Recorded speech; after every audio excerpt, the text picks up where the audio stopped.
What's up? What's up? And welcome to the Arthur Moats Experience. I'm Arthur Moats, and you know what time it is. Hopefully, everybody is out here enjoying themselves, man, on this beautiful, beautiful Monday. Shoot, feel like a victory Monday, depending on, you know, which squad you was watching this weekend, man. When you look at all these AFC North teams and how they was performing, you look at the AFC and how the AFC looked this weekend. Yeah, it still feels very Victory Monday-esque. Okay, just or Victory Monday-esque. There we go. I think that's the proper way to say it, right?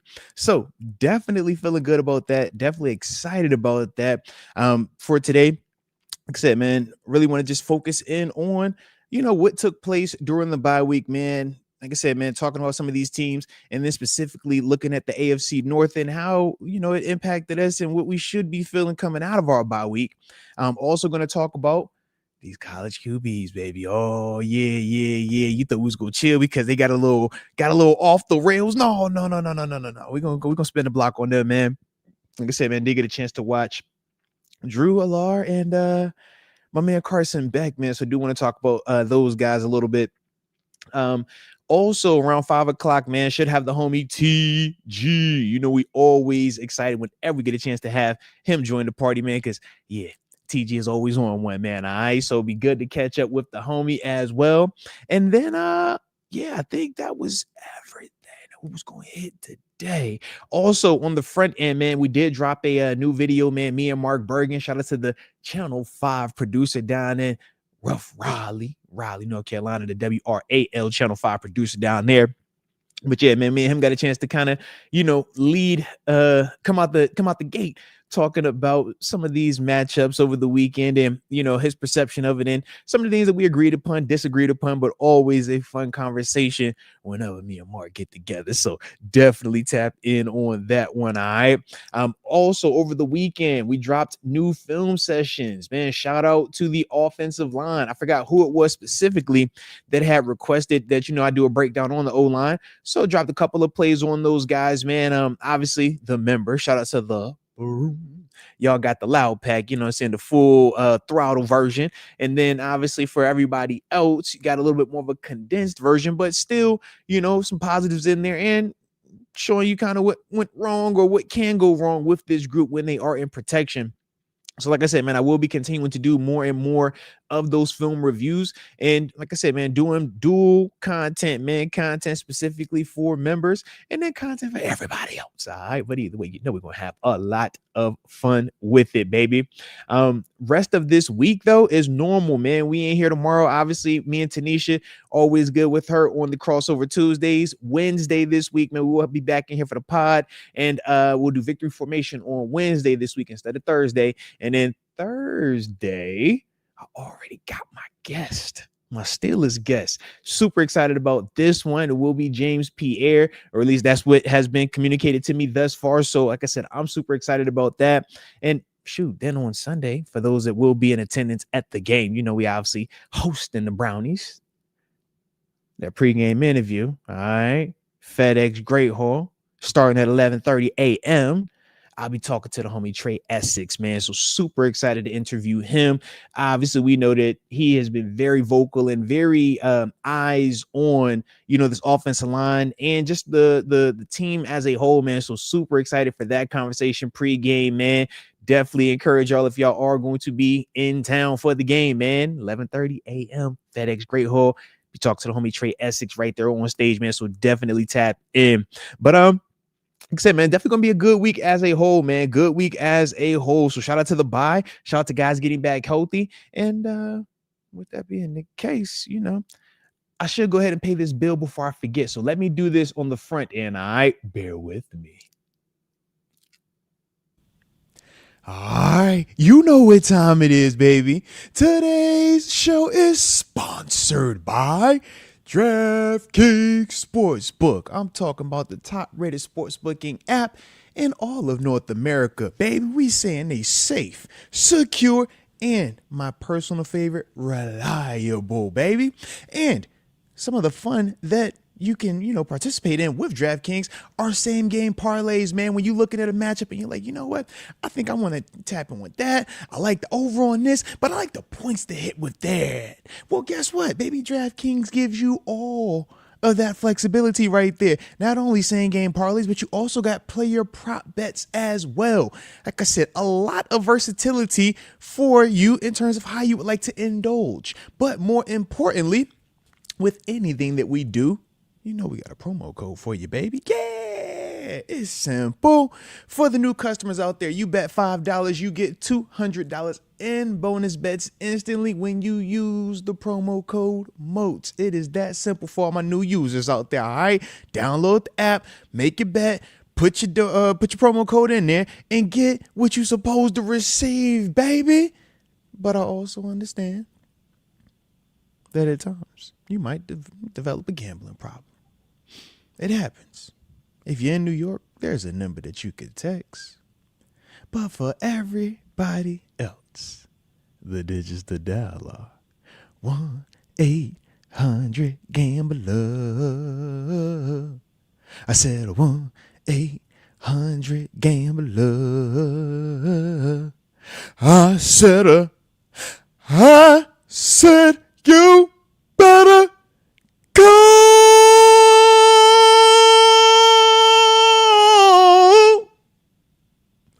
1-800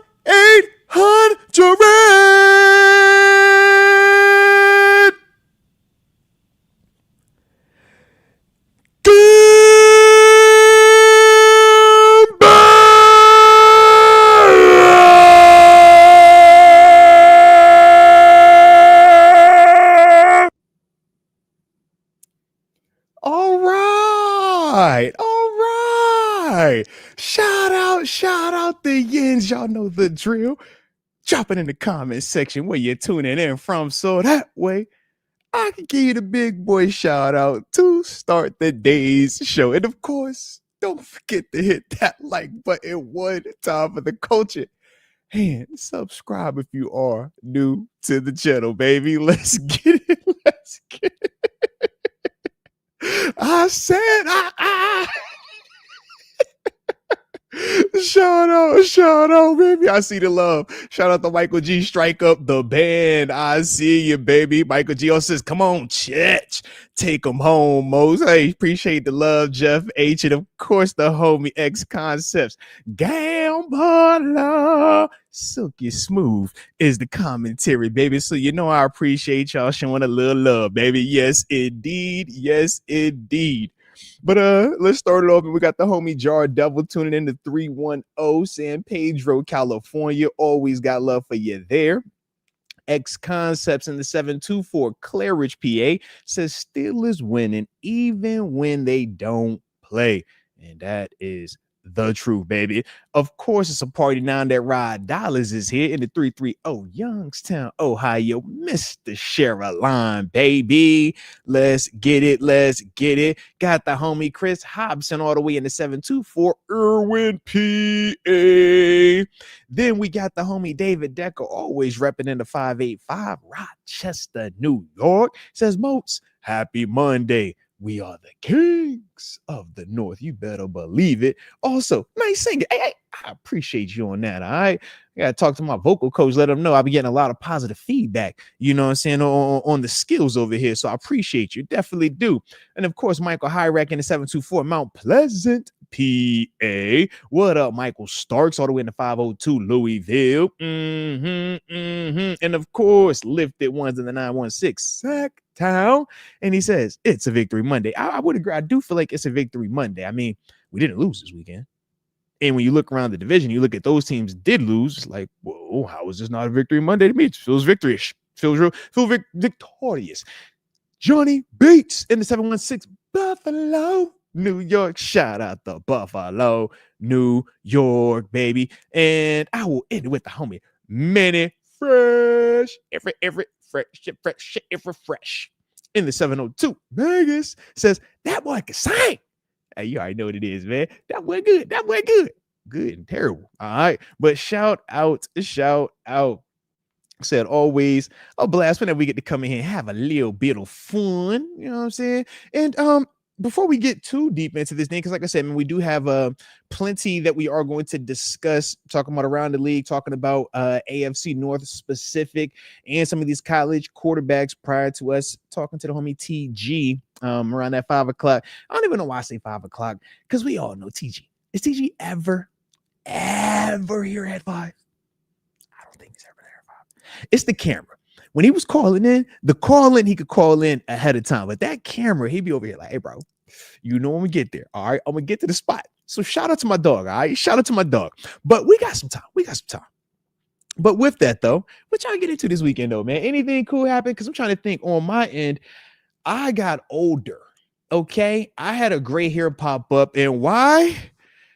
Because my oldest turned 19, guys. My oldest is 19 years old. Oh, my Lord, my baby. Yeah, so listen, man. Listen, this parenting thing is different. All these different stages. I'm sorry, okay? I know I'm supposed to stay focused. I know I'm supposed to come in here and just talk hard-hitting X's and O's. I know this, okay? But on occasion, I just got to peel back the curtain. On occasion, y'all are my therapy, okay? Yeah, I know Tanisha be like, yo, I'm her therapist on Tuesdays. No. Y'all provide me that I could just talk to y'all, all right? So, yeah, man, I got a whole 19-year-old out here, bro. It's a whole 19-year-old. And what's getting me is this, right? Nobody prepares you for 18, 19, 20, specifically when they leave the house, okay? Because when they at the house, everything is a certain way. Hey, man. We set up everything. We make all the plans, baby. Because you know where you're going to be at. It's like, yo, you here the whole time. I know this. Bruh, when they go to college, it changes. You like, hey, how we doing this birthday this year? Do we set up like normal? Because we ain't going to see her in the morning, huh? And you like, dang, we really about to see her on her birthday morning. What you mean? Oh, she got class. Oh, all right, fair enough. Then it's like, all right. Well, say less, but I know I'm gonna see you on this time. You like, dang, bro, we ain't got that time. It's crazy, man. All right. So for sure, I was over here trying to be gangster, extra, you know what I'm saying, tough over the weekend. But I'm like, hey, bro, this ain't cool. I don't like sharing my baby on her birthday with other people. Now, granted, she does have other friends, and I get that. I do. But still, she's my baby. You know, it's ours. He and wifey. So we should be able to just, you know, hijack all of her time, right? You don't need to have friends, social development, having multiple birthday dinners. It was like, yo, she had like 30 different birthday dinners. I'm like, yo, how we get the 30 different birthday dinners, bro? You should be just with us. Okay. So I get a little, you know, a little worked up about it on occasion. But I be trying. I'm trying. What do you say? You got to play nice. So I'll be over here just smiling like, yeah, I'm happy. I hope y'all are good. Yeah. Enjoy yourself not being around me today because I'm going to be sad without you. But then you can't let her know that, right? So it's like, man, that's the stage that I'm for sure in right now. But 19 years old, man, I was like, whoo, we doing something right, all right? We doing something right. She ain't done anything to, you know, hurt anybody or hurt herself or embarrass anybody that I know of. So I was like, you know what, man, you're doing awesome. I love it, man. Just you're thriving at life. Keep it going, okay? I'm just gonna be over here, just wipe my eyes in the corner. Miss my boo. All right. So now that I'm off of that soapbox, okay, I'm off of that parental, you know, lifestyle. Now we can talk about this here situation that's going on right now. And I'm talking about around the NFL, baby. Yes, because it was a pretty interesting week, man, from my perspective. When we talk about what took place with some of these teams, man, in some of these games, right? First thing that I thought stood out is obviously when, you know, you're looking around the league, right? We knew that Thursday night game. Cool. We ain't tripping on that. NFC on NFC. A lot of fun. But specifically, when you started to talk about, you know, Sunday morning and it started bright and early for us, did it not? Because I don't know, maybe I was the only one, but I low-key forgot that the Browns were playing in London. So I definitely kind of forgot that game was going to be starting at like 9:30 in the morning. Yeah. Might have had to rewind a little bit, okay? But such is life. But I was like, yo, y'all really up here 9 in the day going morning, man. But I thought that was a very interesting game, man. When you look at Dillion Gabriel, right, having his first start, we obviously know we're going to be playing them on Sunday. I'll give my, you know, hard-hitting preview and stuff like that when we do victory formation with Tanisha on Thursday. But it was cool to see, Dillion Gabriel get out there, man, sling it around a little bit and have some success versus a Vikings defense that we know is really talented. But it was also cool to see that Minnesota was able to execute down the stretch, right? And one of the funny things also to me was just both teams, right, in terms of us in Cleveland almost being identical end of the game scenarios where if you get a stop, you win. And I think of how we were able to get that stop, man, forcing Carson Wentz and them to, go four downs and out. And then I look on the flip side in terms of how Carson Wentz and that Vikings offense were able to march down the field and get, the deciding score in that matchup versus Cleveland. And it's just one of those things when we're just thinking about pressure situations, when you're thinking about good on good, who can rise above, who can make those little adjustments in those gotta have it moments. It was cool to see that, Minnesota did find a way to bounce back from, what they lost in terms of versus us over there, even though we was over in Ireland, right? It was like, yo, man, them boys don't lose back to back, man, especially not overseas, man. And I think their record now is 5-0 in London. All right. So they had a technicality in terms of us beating them in Ireland, but in terms of their London record, they don't lose in London, and that still held true. But when we talk on Thursday, man, we definitely got to talk, man, because like I said, Dillion Gabriel, you could definitely see some of that Tua in him in terms of the quick release, the rhythm passing, but that running game. Quinshon Judkins. What up, Mike Hood? Yeah, I like Judkins. I ain't even gonna lie to you, baby. I like him. So we'll for sure talk about them a lot more on Thursday. But like I said, man, it was definitely good to see them take an L, though, man. Anytime they lose, we're happy, right? Next up, man, in terms of standing at AFC, are we believing in the Colts? Because I think they're like right on the cusp of it being time to really start believing in them, man. Obviously another impressive performance by them, beating up on the Vegas Raiders 40-6. It's like, dude, multiple weeks we're talking about the Colts putting up over 30. Multiple weeks we're talking about the Colts not just scoring a lot, but also on the defensive end, blanking teams, right? Shutting them down and stuff like that. When I look at that, I'm just like, okay. It's hard not to start buying into them just a little bit. Because once again, when we're talking about the Colts and some of the teams that, they've beaten, yeah, we can make a case that they're not the most prolific, but at the same time, who do we know with conviction that is just a perfect team right now, right? There are no more undefeateds. We saw Philly and Buffalo both lose this weekend, right? But you think about the Colts, man, sitting at 4-1 right now. It's like, are they going to be major players in the AFC? I know we're sitting here feeling great and confident about our situation, and plenty of teams or people doubt us. I guess even people within our fan base did doubt us, right?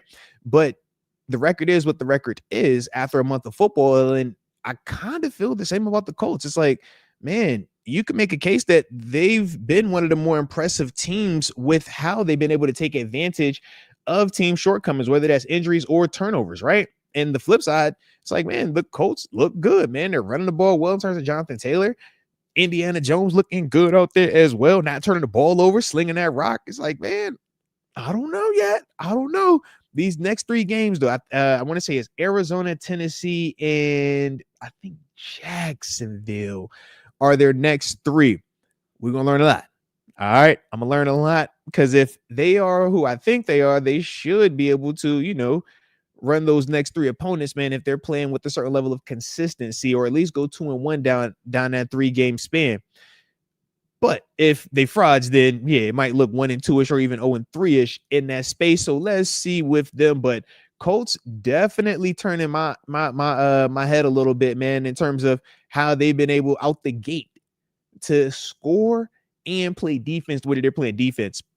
Next up, shout out to Jackson Dart and them boys, man. I thought they was gonna do it. I did. And we said too, the Saints, man, it's like, yo, they're a weird team because they're kind of decent But it really goes as Spencer Rattler goes. You watched them a week ago versus the Bills, take him down to the stretch, but Rattler doesn't make some of those plays down the end, and that's the difference. You look at Saints Giants, though, Rattler doesn't doesn't have the crazy turnovers, right? Doesn't do too much negative in terms of the Saints. But then you look at the Giants, it was like Scatterboo fumble. Dart had the fumble, Dart had the pick. And it was like, man, you're just trying to overcome multiple variables already. And then you add, the ball security issues in there as well. And it's just a recipe for disaster. And to me, I thought that the Giants honestly were going to win this game, man. Watching, I'm like, yo, the Giants still look good. Giants still having some moments, but you can't turn the ball over multiple times and lose if the talent is so close, if these two teams are so even. And right now, we will look at both of them teams and say, yeah, man, they are kind of in the same boat, same place right now. So yeah, it's one of them ones, man. One of those ones, but they NFC, so we not tripping on it. The Jets, man. Me and Mark Bergen were talking about this earlier today. So like I said, definitely encourage y'all to go check out that video later on. But Jets and Giants, Justin Fields and Russell Wilson. You look at how both of those teams, both of those offenses are performing, and both of those quarterbacks specifically are performing. And then you look at our situation with Aaron Rodgers, and it does feel a little good knowing that, yeah, man, we're getting the production we're getting from Rodgers, but not having to spend even a fraction of, what those other guys are costing right now. When you look at what Phil's contract is, and then obviously Russ's contract, to me, that was one of those things where it was just like, man, it is cool to see, these dudes in terms of Rodgers being one of the more healthy quarterbacks in the league right now, especially in the AFC North, being one of the more productive, consistent quarterbacks in terms of touchdowns, the interceptions, yardage, and stuff like that, and just being able to lead his team to victory. Right? We talk about how even with Justin Fields, and the stat came up again yesterday, because of Dallas being able to score over 21 points, but his record in games where they're the opposing team has scored 21 or more points, he's 0-4. He has never won one of those games at the NFL level, and I believe it's like 0-7 now. So when you start looking at that, it just starts to make you have questions, start to make you wonder, man, is the development ever going to continue, or is he kind of at his peak right now in terms of being a great athlete, great ability to run the football, man, electric arm, but still more of a runner than true quarterback right now? Those are some of the questions, because as I was watching that game, Dallas, like, yo, Dallas defense isn't nice like that. Dallas defense doesn't have pass rushers like that. But you look at how they were able to affect Justin Fields. You talk about just the Jets as a whole. I'm just like week one, did y'all really just that was like y'all Super Bowl? Because y'all came out the gate looking nice. In terms of how y'all ran the ball, how your defense played. And I thought the defense still did some positive things, but offensively, they left them out to the dry. So it was a whole bunch of defense. But to me, man, that opening game, they had everything in order. I thought they were disciplined. I thought all the little boxes were checked.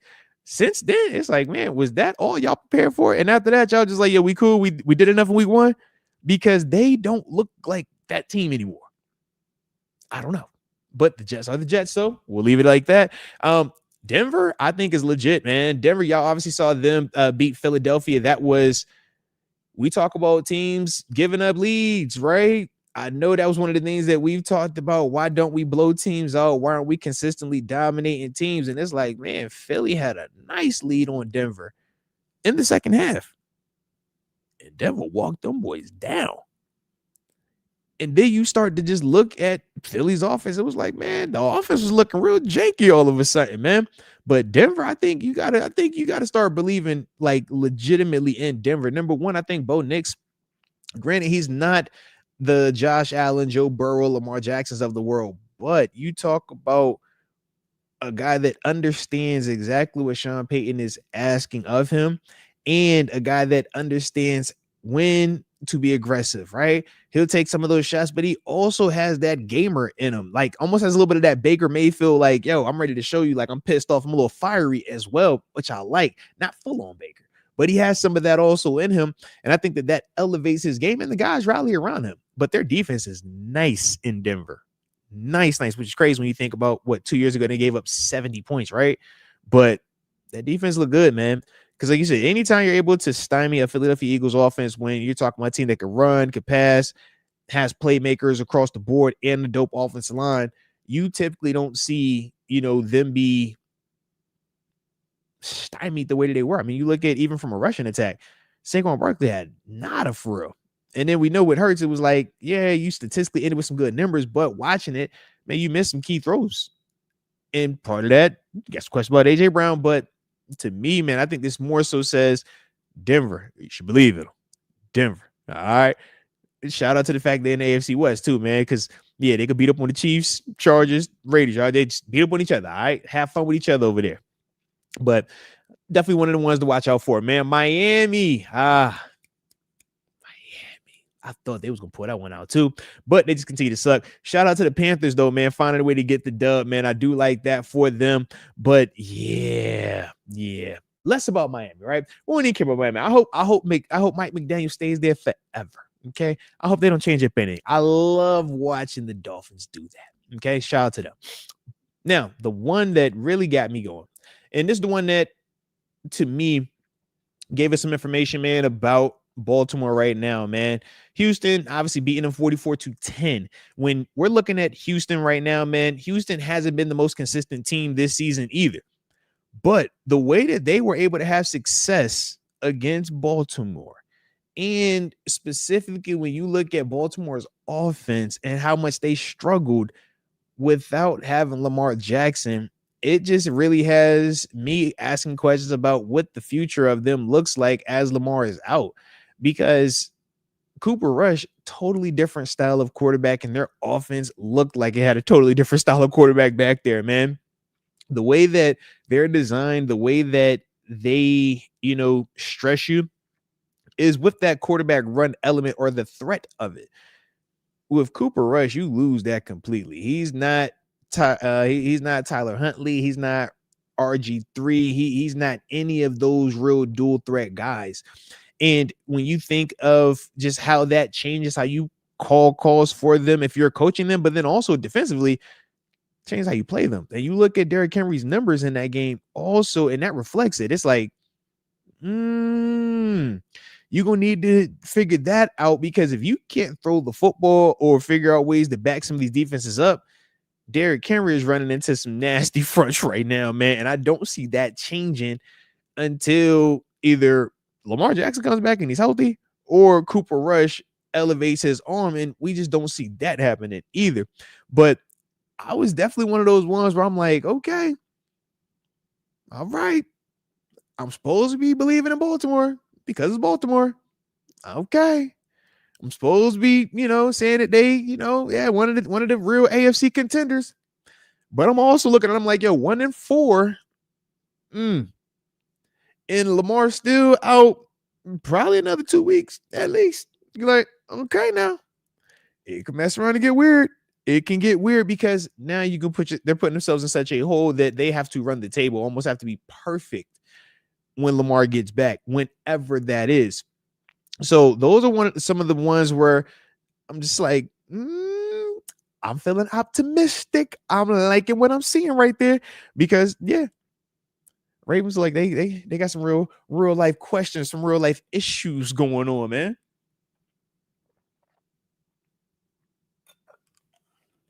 But nonetheless, definitely a good get back game though, or get right game for the Texans. Cardinals and Titans. Look, Titans won the game, or are we saying that the Cardinals lost it? One thing that we will say is if you are a ball carrier in any capacity, man, run your butt across the goal line, man. Do not drop that ball. Do not get casual, because you can see how it can be catastrophic. And unfortunately, that's a lesson that the young Cardinals had to learn yesterday, man. But shoot, one of my favorite games I will say is that Tampa Bay Seattle game, man. Aesthetically, the uniforms fire. Okay, you had creamsicles on OG Seahawks. All right, loved both of those. But Baker and Sam Darnold, they were both out that joint going to town. Now, I ain't gonna hold you. I love watching Baker because Baker just got that FU mindset that my arm is better than yours. And he's a little short, so he has like that little man syndrome on top of it. It's the perfect storm for him at quarterback, man. But then Sam Darnold was also like, yo, let me show you, you know what I'm saying, that I can get down as well. Them dudes put on a show. If y'all did not get a chance to see that game, man, y'all missed the treat. Them dudes went crazy. And bust down, don't you start that, man. You can hate on Tampa jerseys all you want. Them creamsicles are one of the most fire throwback alternate unis that you're going to see. To me, them creamsicles go crazy. And when you watch Dallas, when they put on the alternate blue star ones, man, that they had on yesterday, I think them are fire as well, man. But definitely don't hate on them creamsicles, man. Them creamsicles, you can't look at the creamsicle uniform and not feel nostalgia, right? We want jerseys that make you feel something, man. We pull on some of them throwbacks. You be like, bro, what is that just like your color rush? You know what I mean? Like that. I don't feel like no throwback jersey. Them creamsicles, it's like, them creamsicles, fire, man, fire. So for sure, man. Shout out to the creamsicles though, man. But like I said, I'm a Baker fan. I'm signed, sued. I'm on the Baker bandwagon. All right. Dude be balling. And he ain't afraid of nothing, man. So I like them. But that was definitely a good game, man. Cincinnati, though, obviously keeping it back in the division, man. Took another one on the head. Then without Joe Burrow, legitimate questions, man. Jake Browning, they're turning the ball over. Defensively, you know they was going to have issues with their defense anyways. But when you think about how top heavy they were, right, in terms of Joe Burrow, Jamar Chase, T. Higgins, those being the big three of contracts, you couldn't have any of those three guys not play well or not be available. And right now, the most important piece of all of them in terms of the quarterback, Joe Burrow, is unavailable. And you just look at their roster, it looks like they're missing a $50 million player. It's like, yo, we got a hole here, man, and we have no answers.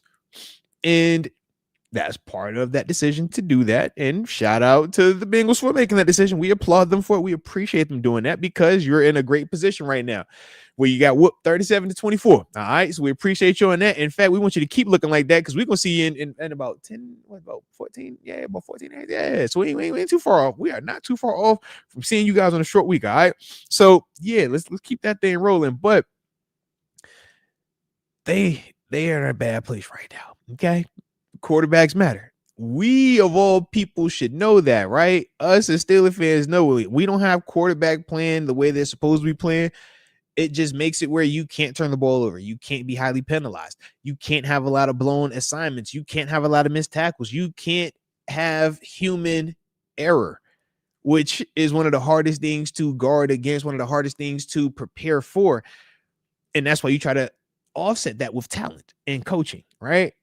But when you lose one of your best people, right? And in terms of Cincinnati, their best player, right? It's like, man, you see the strain it puts on them, and that's why they are where they are. So we are liking that.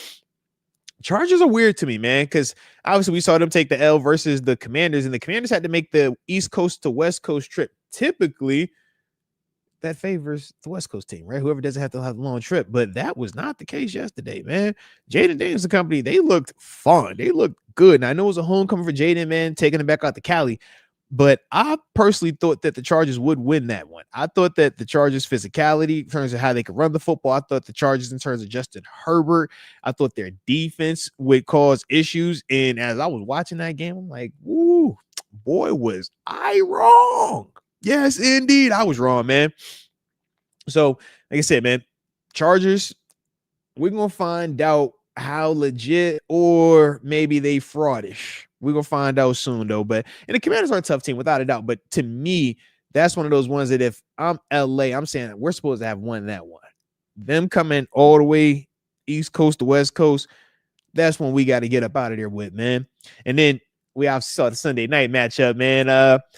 No more undefeated teams, man. We obviously saw Philly lose early, then Buffalo taking the L on the late night to the New England Patriots, 23-20. Question, how'd y'all feel about Drake May? Because I thought, man, Drake looked good at times, right? Thought he had some moments, man. Patriots as a whole, I thought they had some moments where they looked good. And when we think about how us as Steelers played against them, creating the 5 turnovers, finding ways to win it down the stretch. I remember us having a little bit different feeling about that Patriots team in terms of how it was talked about, in terms of how we were talked about. But then you watch them and it's like, dang, they won again. All right. So as I'm looking at the Patriots, Drake, man, I'm like, all right, I don't know. Drake might be on to something. And if that is the case, that is potentially another team that we would have to worry about, right? Just in the sense of postseason playoff and stuff like that matching up. But y'all let me know, man. I still think it's kind of early. I thought that, he looked good last night. But obviously, when you talk about interdivision games, right, that rivalry element of it, yeah, dudes should look better, man. Everybody's jacked up, amped up, and we know how those go. But that was one of those ones, man, where I was just like, all right, is it just this game, or do we feel like Drake May as a whole is taking that next step? I mean, when I look at how their offense operated, they still had some of the same issues that they had when they played us, right? Running back put it on the ground again, something that he did versus us. I thought the big difference was just intentional targets, right? When we played them, it was more Booty getting targets. Diggs had 3 targets, and it was the tight end cooking us, right? Hunter Henry.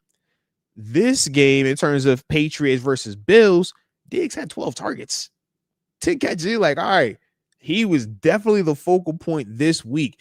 And it just makes me wonder, okay, are they switching it up week to week, or was it just because, man, that Bills matchup, Diggs, get them hyped, get them going, force feed them? But that was some of the things that I kind of left with last night watching that matchup. Now, we know tonight we got the Chiefs at Jaguars, man. That'll be an interesting one because I do think Jags could knock them off, man, get a dub. But Chiefs did look good past 2 weeks, right? Giants knocked them off. Ravens knocked them off. Now, we know that Ravens team is a little iffy right now, and Giants for sure iffy. But that's the AFC right now. I don't see a ton that should make us feel like we can't continue on having the success that we've been having right now. I don't see a ton that should make us feel like, we can't hang with the whoever you would like to say are the top teams in the AFC, because as we go back and talk about it, it's like, man, we brought up the Colts. They got one of the best records in the AFC.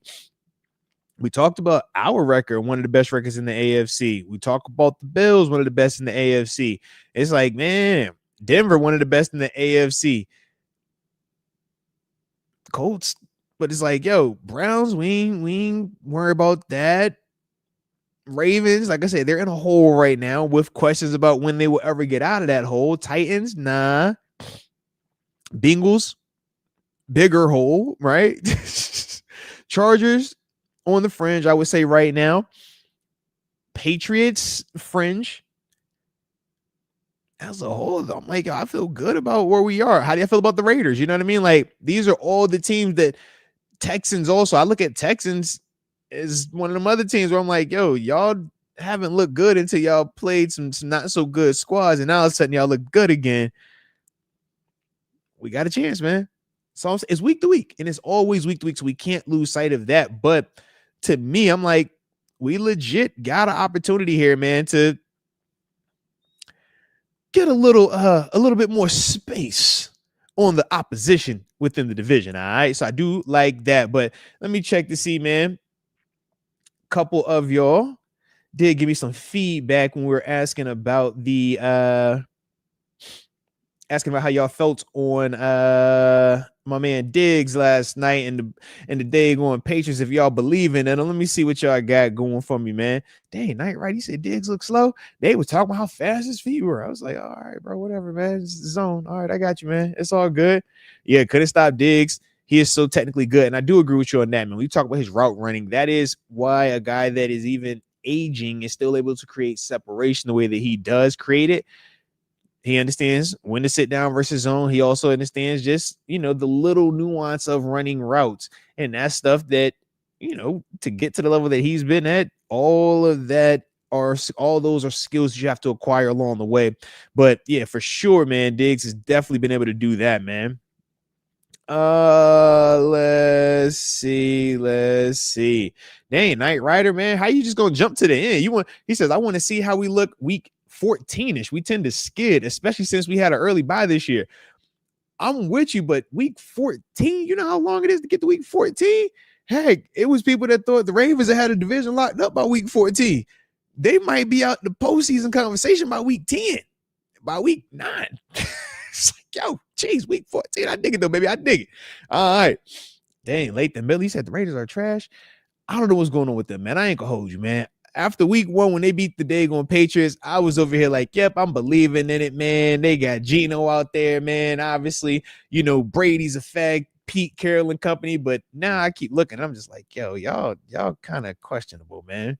And man, you know the name of the game. If you win your division and you're in no matter the record. Always, man. Always is what we got to be on, man. Hey, and shout out to the homie Don Have He said, yo, 14 likes is crazy. All right. So, you know, we got to get the likes up, man. So, y'all know the drill. Hit the like button one time for the culture and subscribe if you are new to the channel, baby. Shout out to you for the reminder on that as well, man. I like it. I like it.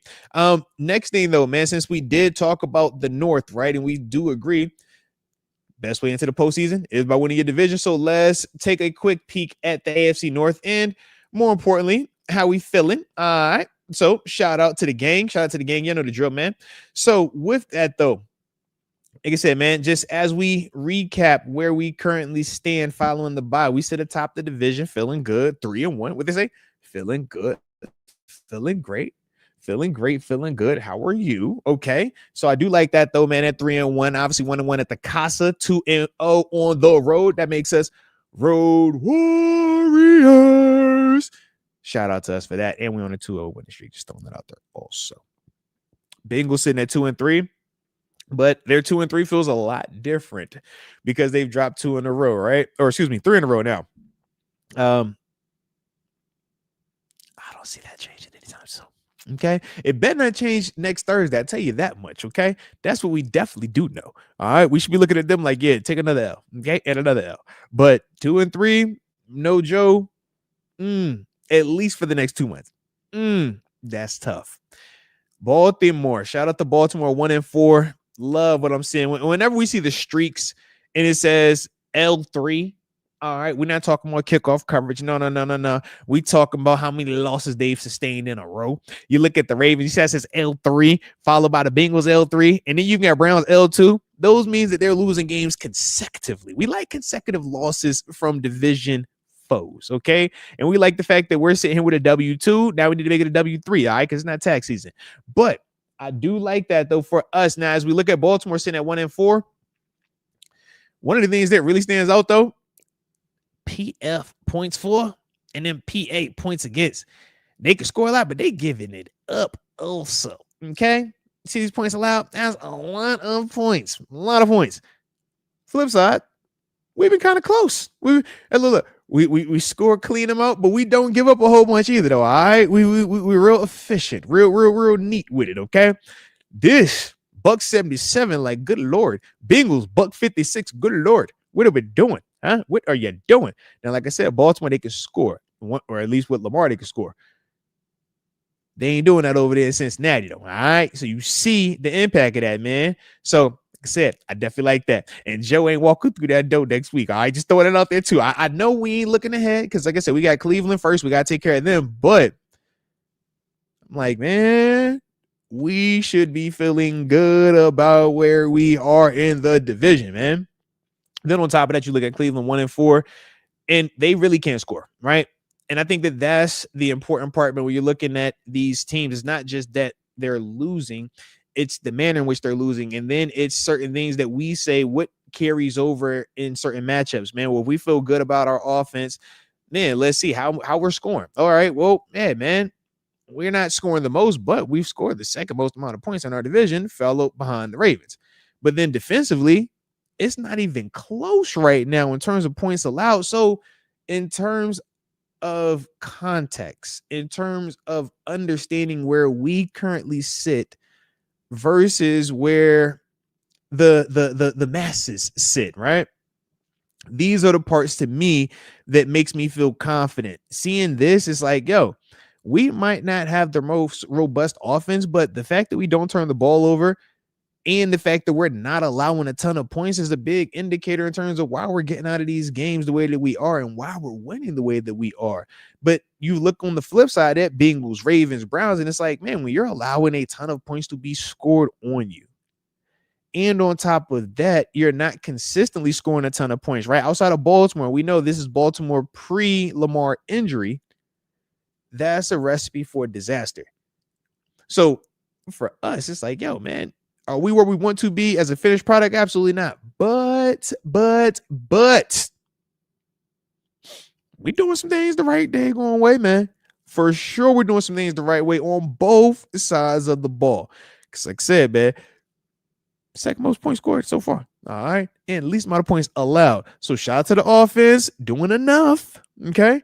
And shout out to the defense also doing enough. Now, it's not a finished product. Like I said, man, this is just after the first month. This is 5 weeks into the season, us having a bye week, right?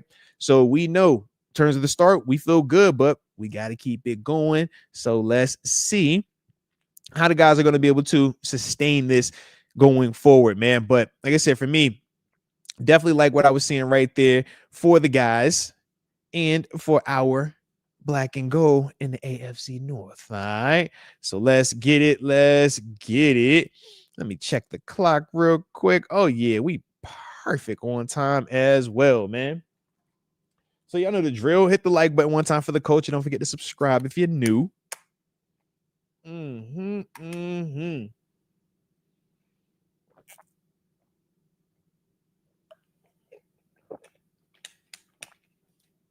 Back on that lemon lime now. Since my little fruit punch ain't last that long, man. I thought I was gonna have me this. Oh, I ain't gonna talk that much. I'm gonna just drink a little bit of this. Boy, I lied. For sure. Hey, and I see you X concepts. You know what time it is, man. Lemon lime gang, baby. Lemon lime gang. One time for the coach. And shout out to James Cook. He says, I look at Ireland as a home game win for us. Well, I mean, technically, that was our home game. Yep, technically. Because we for sure lost the other one that was actually in Pittsburgh. So we good. We got a home game. And we was deeper out there too, man. Y'all look at the fans, man. Our fans, it was a home game for Steeler Nation. Okay. I don't care what anybody else might have said. It might have been a Vikings jersey out there, but it was for sure Steelers. That crowd was Steelers. The whole everything about Ireland was Steelers. And I loved it. All right. So shout out to the black and gold, man. Shoot, let the Vikings have London. That's what that was their home game. They were a London team, okay? Ireland is us. Everybody knows that. Let's go. But shoot, man, how y'all vibing out though, man? Before I get to the next thing, man, what's been on y'all mind? Because I keep forgetting to do this, right? I'm supposed to come in here and be like, all right, guys, what do y'all want to talk about? Hey, guys, what's something that's on your mind? All right, what are some questions? And then I get in here and I be forgetting. Because I'll be like, yeah, I got to talk about this, but I really want to talk about that. But hold on, what about this one? And did you see this over here? And I'll be over here thinking about all those things. And I'll be like, you know what?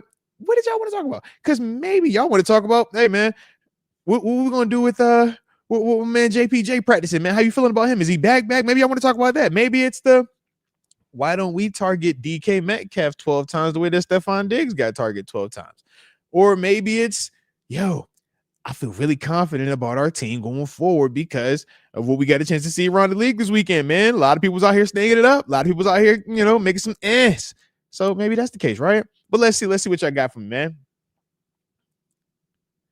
Oh, okay. X concept. He says, Moats, thoughts on the Cardinals coach hitting the player for dropping the touchdown.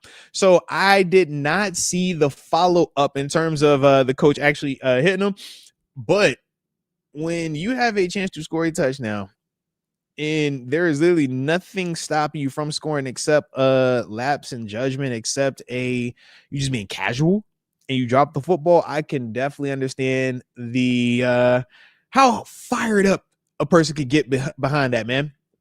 Because number one, it's so challenging to win in this league. It's so difficult to win in this league, man. So to even get it to the point where you have a lead or have a chance to get the go ahead and like really put the final nail in the coffin, so to speak, or so to speak, to me, that's the thing where it's like, yeah, I get it. But I would also say, man, as the coach, how you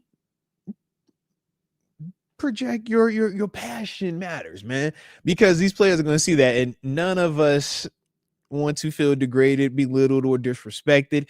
And whenever there are situations where that could potentially be miscommunicated, I do feel like it is very important for those guys to have a moment afterwards, man. So hopefully they'll get that square. But I understand it though, man. I've had coaches, man, they are ready to smack you when you do something wrong. I've had coaches that will curse you and call you every name in the book, and you like, God, dog, bro, was that bad?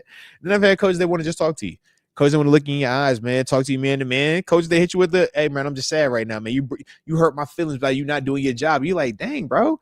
So all of that, I think of all of those variables. From my personal experiences, I like the coaches that would just communicate it verbally with me, because when you start putting hands on me or grabbing jerseys or face masks, I'm like, yo, this isn't rec ball. This is a high school ball. I'm a husband, I'm a father, and I'm a man. So it's certain things that you just naturally aren't going to sit well with. And me personally, I know that would be a tough one. Okay, that'd be a tough one. But yeah, professionally though, man, I've had them coaches, man, that will get up on you, man, and you just like, hey, bro, what the heck, man? It was like, dang, coach. I had head coaches, position coaches, coordinators, yeah. And you learn, man. It's like, yo, if you don't like that feeling though, don't make the mistake again. And that's the one thing that I would always say: don't be a repeat offender. If you make a mistake and it's a critical error, right? You talk about Caleb Johnson, not going to get the ball when it pops in the end zone, or my man over in Arizona, dropping the ball before crossing the line, before crossing the touchdown. It's like, man, this isn't the first time this has happened, because I can bring up a Deshaun Jackson, I can bring up a Leon Lett. We can go down the history of, these incidents happening, but it's always a coaching point. And this is one of those moments where if you're in Arizona, you reiterate why. Heck, not even Arizona. I feel like every coach around the league, collegiate included, hey, yo, look, pull the clip up, man. This is why you run across the line. This is why you, like, that's how I look at it. But yeah, keep your hands to yourself, though. I'm always big on keeping your hands to yourself, man, because yeah, once you lose that respect element, man, it can get weird. All right. I've seen it. It can get really, really weird, man. All right. Oh, Lathan Miller says, is Omar gonna make a trade? Now, I don't put it like this. As we sit here today, I say no, but I do feel like depending on what our wide receiver situation looks like in this Browns game, and more importantly, Calvin Austin, I think that will determine the urgency to make a trade if you're Omar, because yeah, if you don't feel confident about the wide receivers, and for whatever reason Calvin and his road back isn't going the way that you feel the best about, yeah, pull the trigger. Don't wait on it. Some people still feel like Calvin is more of a high-end 3 versus a true wide receiver 2, and I can understand that also.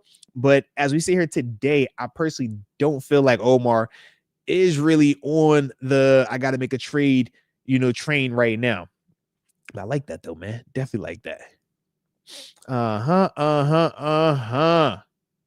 And I did see that as well. X Concepts, the homie JPJ, Joey Porter Jr. will be out there playing. Now,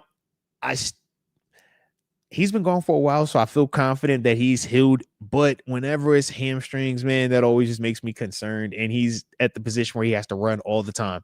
So I just want to see it and it remain healthy, because typically once fast guys or guys that play on the expressway, I'm talking about the wide receivers and DBs, running backs included, when they experience any type of hamstring pull, typically you get that reoccurring later on in the year, man, if they're not careful. So like I said, man, that's the only concern I have about JPJ with that. But I am excited for him, man, because like I said, we definitely need him, man. Definitely need it, man. All right.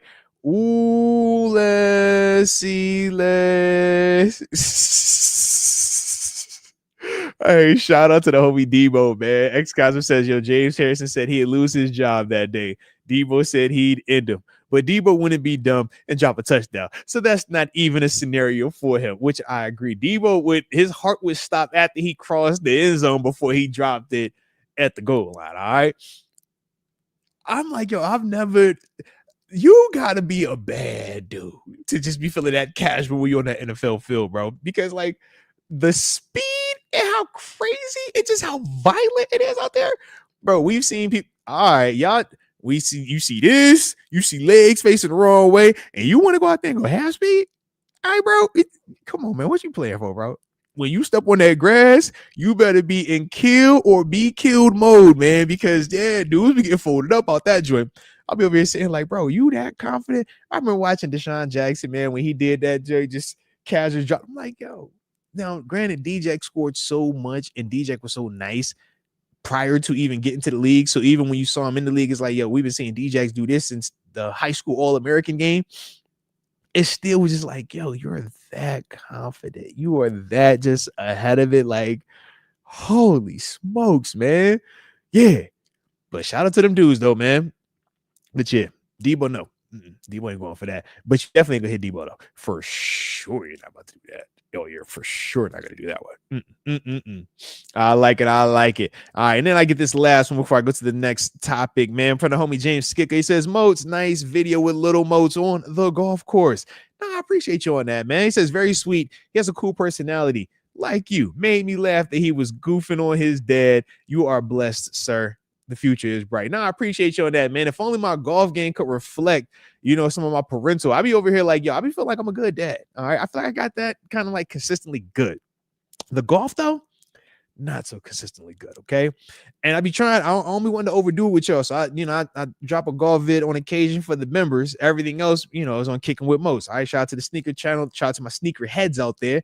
But that's what we do, all that, like, miscellaneous, off the beaten path content and stuff like that, man. But on occasion, we got there and try to swing them clubs a little bit. I was happy that the little dude wanted to go golf with me, man. All right, because that's what I'm realizing. The older they get, the less time they have to just hang with you. I be like, bro, I'm really competing with you for your friends going outside time. Got to take you to baseball practice time. Like, bro, what it used to be just me and you. We used to be just like Batman and Robin over here. You know what I'm saying? Now I'm over here like, all right, I'm your chauffeur.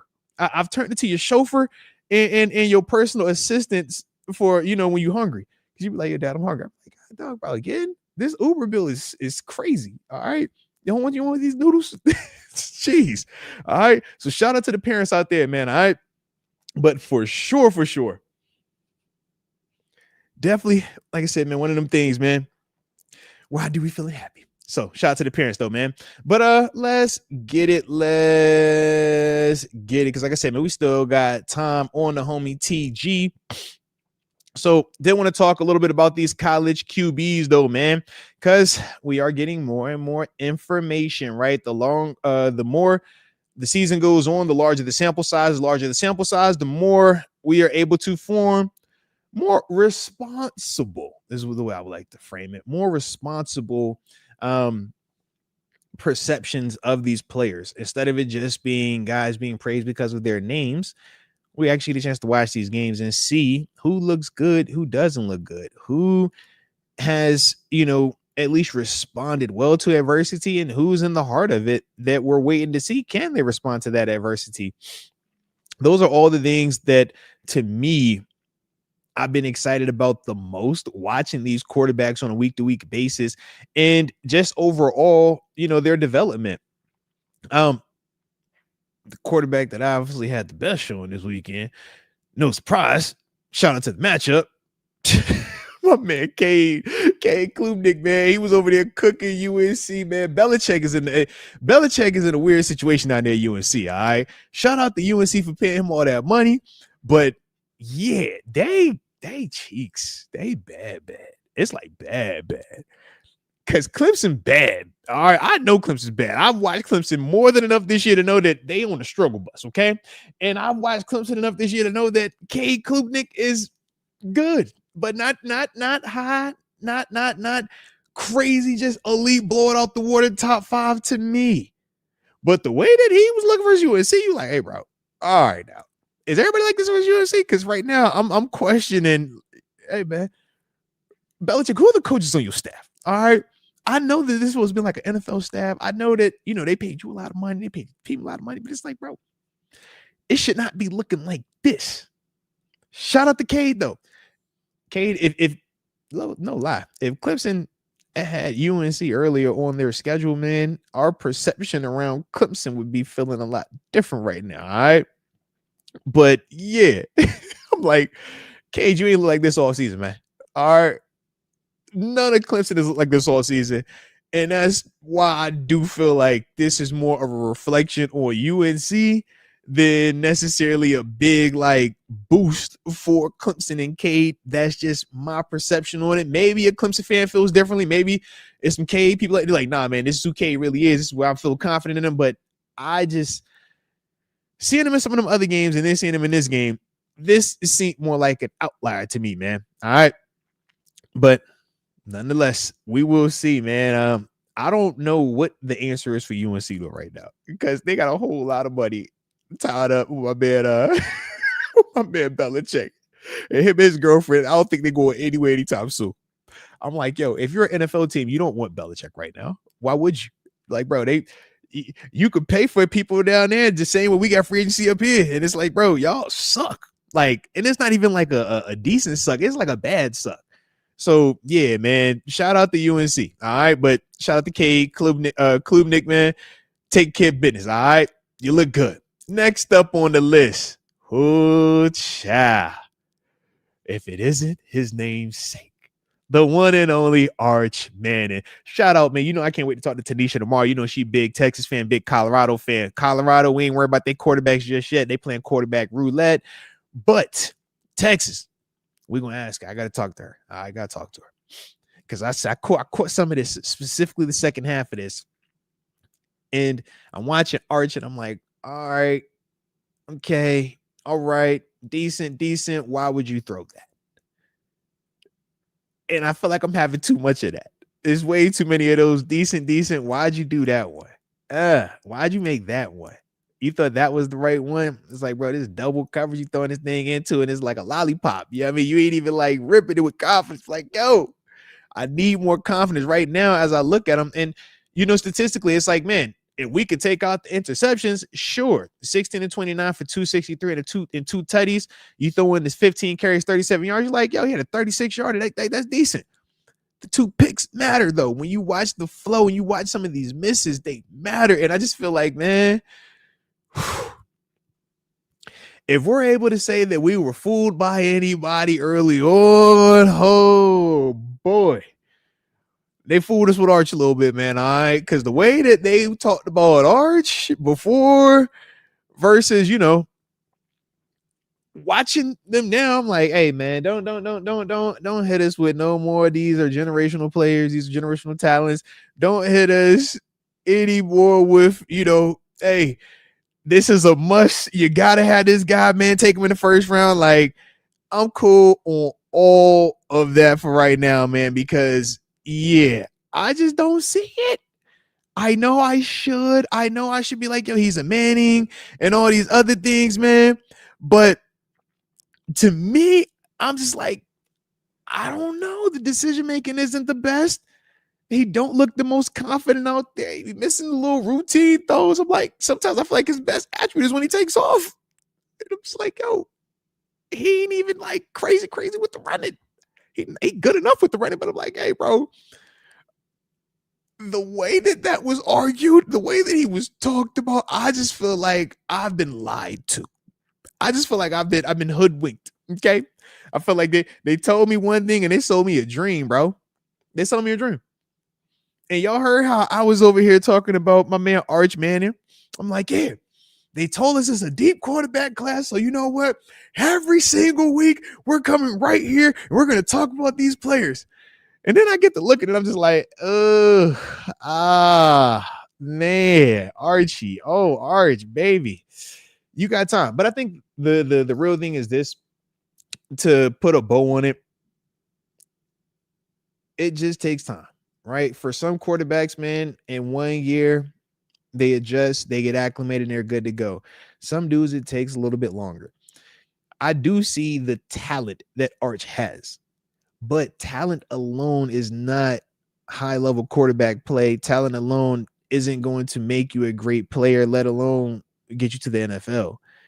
You have to understand the nuance of it. All of the little details matter. And to me, it's just like, he's still a little bit behind, at least a year from my perspective.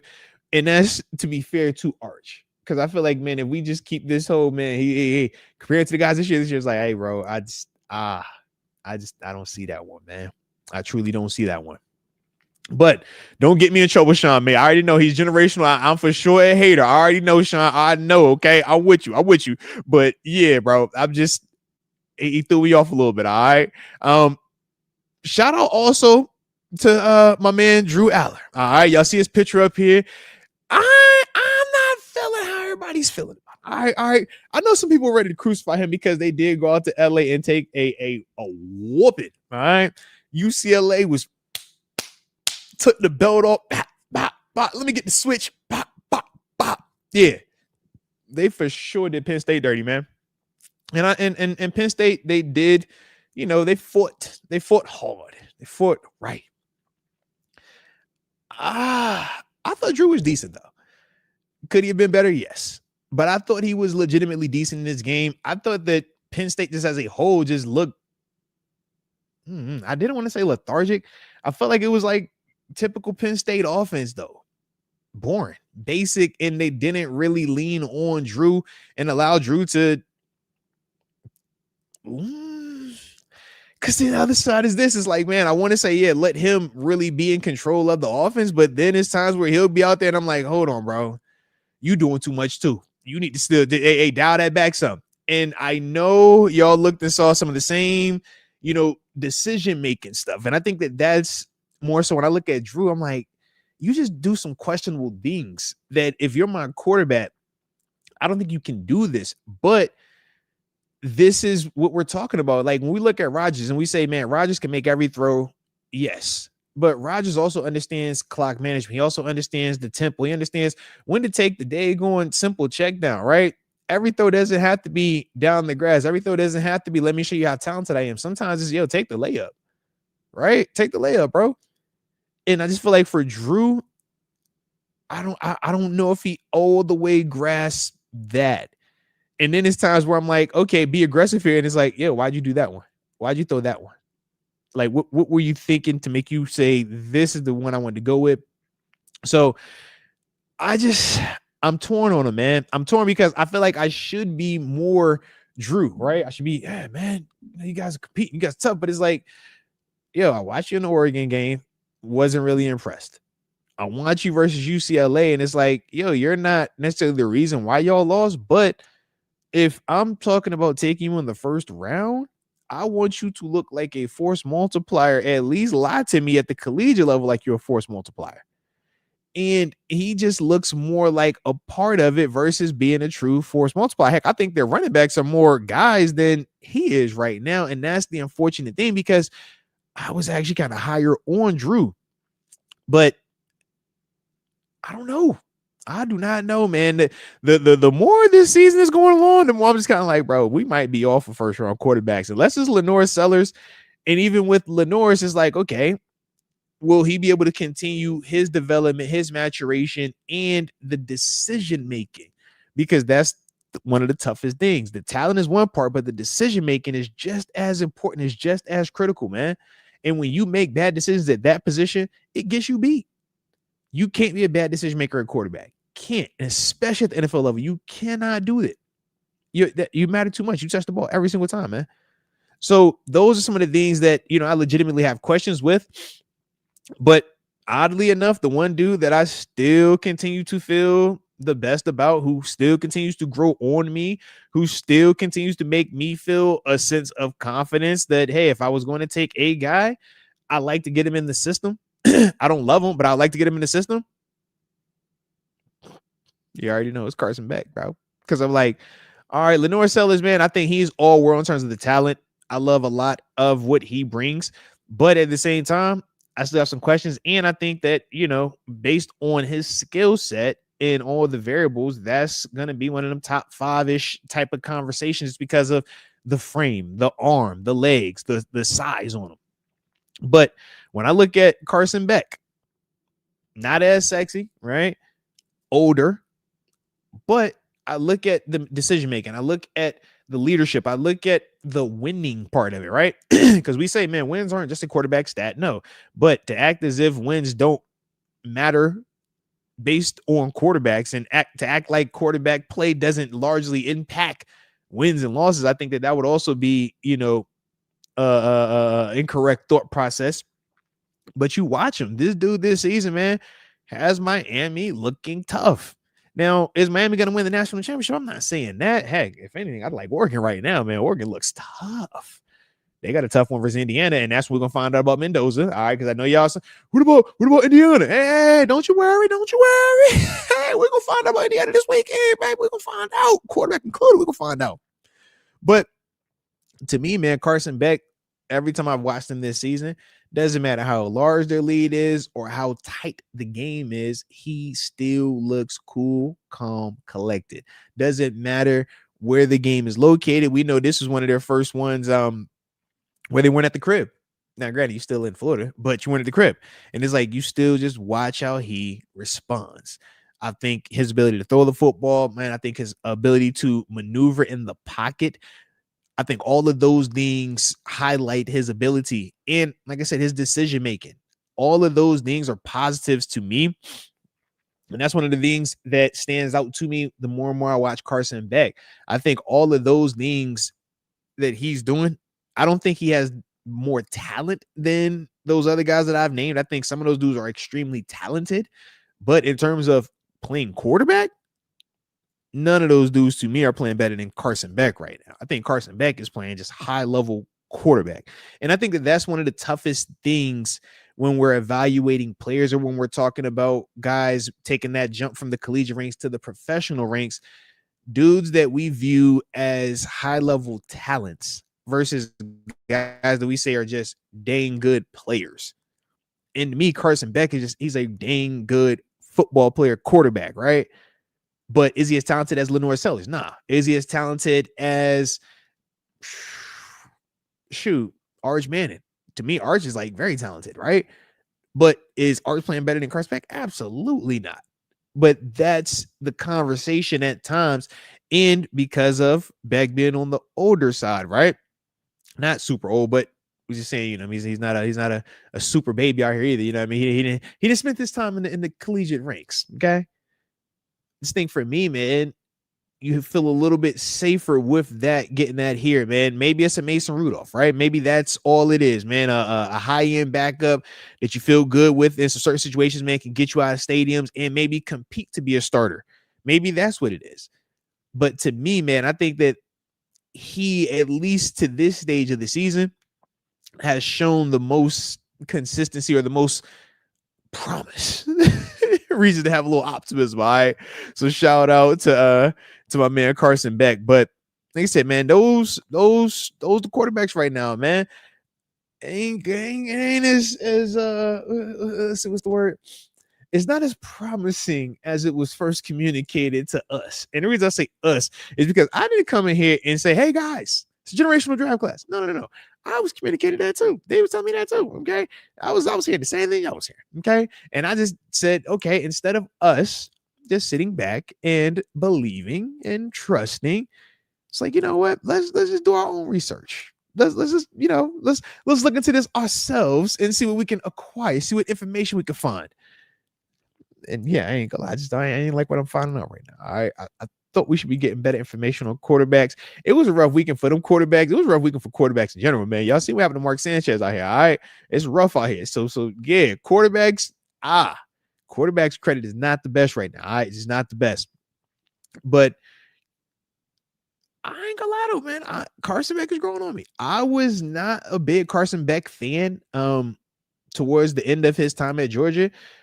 But the more I see him now away from Georgia, the more I'm becoming back a fan of him, because it's no longer the, man, you're driving the Bugatti, man. Everybody could look good. You're not Stetson. You're not Stetson Bennett. So I don't want to hear that. No, it's like, hey, bro, you down there at the U, of lately, we don't view them as this just God tier powerhouse. Cam Ward had him turning direction. But it's like, man, you watch Beck and you're like, hey, bro, that got Miami eye right now, man. What do you say? Do you is on fire? I'm over here like, all right, bro, take a little use up, man. So We'll see, man. But definitely excited though to watch my man over in I'm gonna get about to butcher his name, Mendoza though. Like I said, man, because later on, that's who they got, man. That's the 5-star this weekend for Fernando Mendoza in the number 7 Indiana, traveling to number 3 Oregon. Okay, we gonna learn what we need to learn about Mendoza. We're gonna see if he's like that or if he's not like that. All right, because Oregon's gonna come at him. Oregon has a team that can score. Oregon is not gonna just let them off the hook. Okay. So yeah, I'm definitely excited to watch that one. Arch, man, he got a tough one coming up too, though, man. With them taking on number 6 Oklahoma. Still no John Matier. Y'all know that was my personal, like, after Lenore Sellers, it was like, oh yeah, give me Baker. All right, John Matier is Baker. Like, I'm gonna keep calling him that. I wanted that one, but you know, it is what it is. It is what it is. We'll see what that looks like if it comes back this season. We know he had the surgery on his hand. Other matchup that should be cool to watch. Where are we? Oh my goodness, I thought I just. Oh no, I already said it. Shoot, I'm tripping on that one, man. Because it's you got the Texas, Oklahoma. I was like, yo, who am I missing on that? Yeah, Texas and Oklahoma. So shout out to them boys over there, man. And then LSU, that's the other one. Garrett Musmeyer, excuse me. Number 11 LSU versus South Carolina, Lenore Sellers. All right, so I do like that one as well. I think that'll be an interesting one. Yeah, I know I've definitely cooled on my man Garrett, but let's see, man. You can definitely get my attention, man. You go out there and do what you're supposed to do when you dueling it out versus Lenore's, because I know Lenore's gonna show up. I know Lenore's is ready. All right, but those are the ones where I'm just like, all right, let's see. I like that. I like when I get some of these head-to-head matchups, man. I was really hopeful of Archman and John Mates here, but it is what it is. It is what it is. But nonetheless, though, man, definitely gonna be some good ones, man. I feel you, bitch. I feel you, Noriega. You already know. My man say, yo, Nussmeyer and Klubnik. All right, they both suck. I dig it. Trust me, I dig it, man. It sounds when I'm watching Nussmeyer, I'm just like, I don't like that one. I ain't feeling that one. But we shall see, though. All right, we shall see. But you already know the drill, man. If y'all enjoying what we are on today and this conversation surrounding these quarterback prospects, man, for next year's draft class potentially, y'all know the drill. Hit the like button one time for the culture and subscribe if you are new to the channel. Alrighty. Let me take a squig.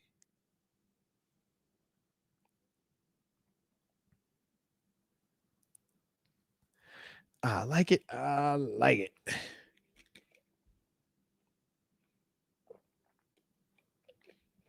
Dang, Lathan Miller say, yo, nah, we good on Beck. Why you ain't feeling Carson Beck, man?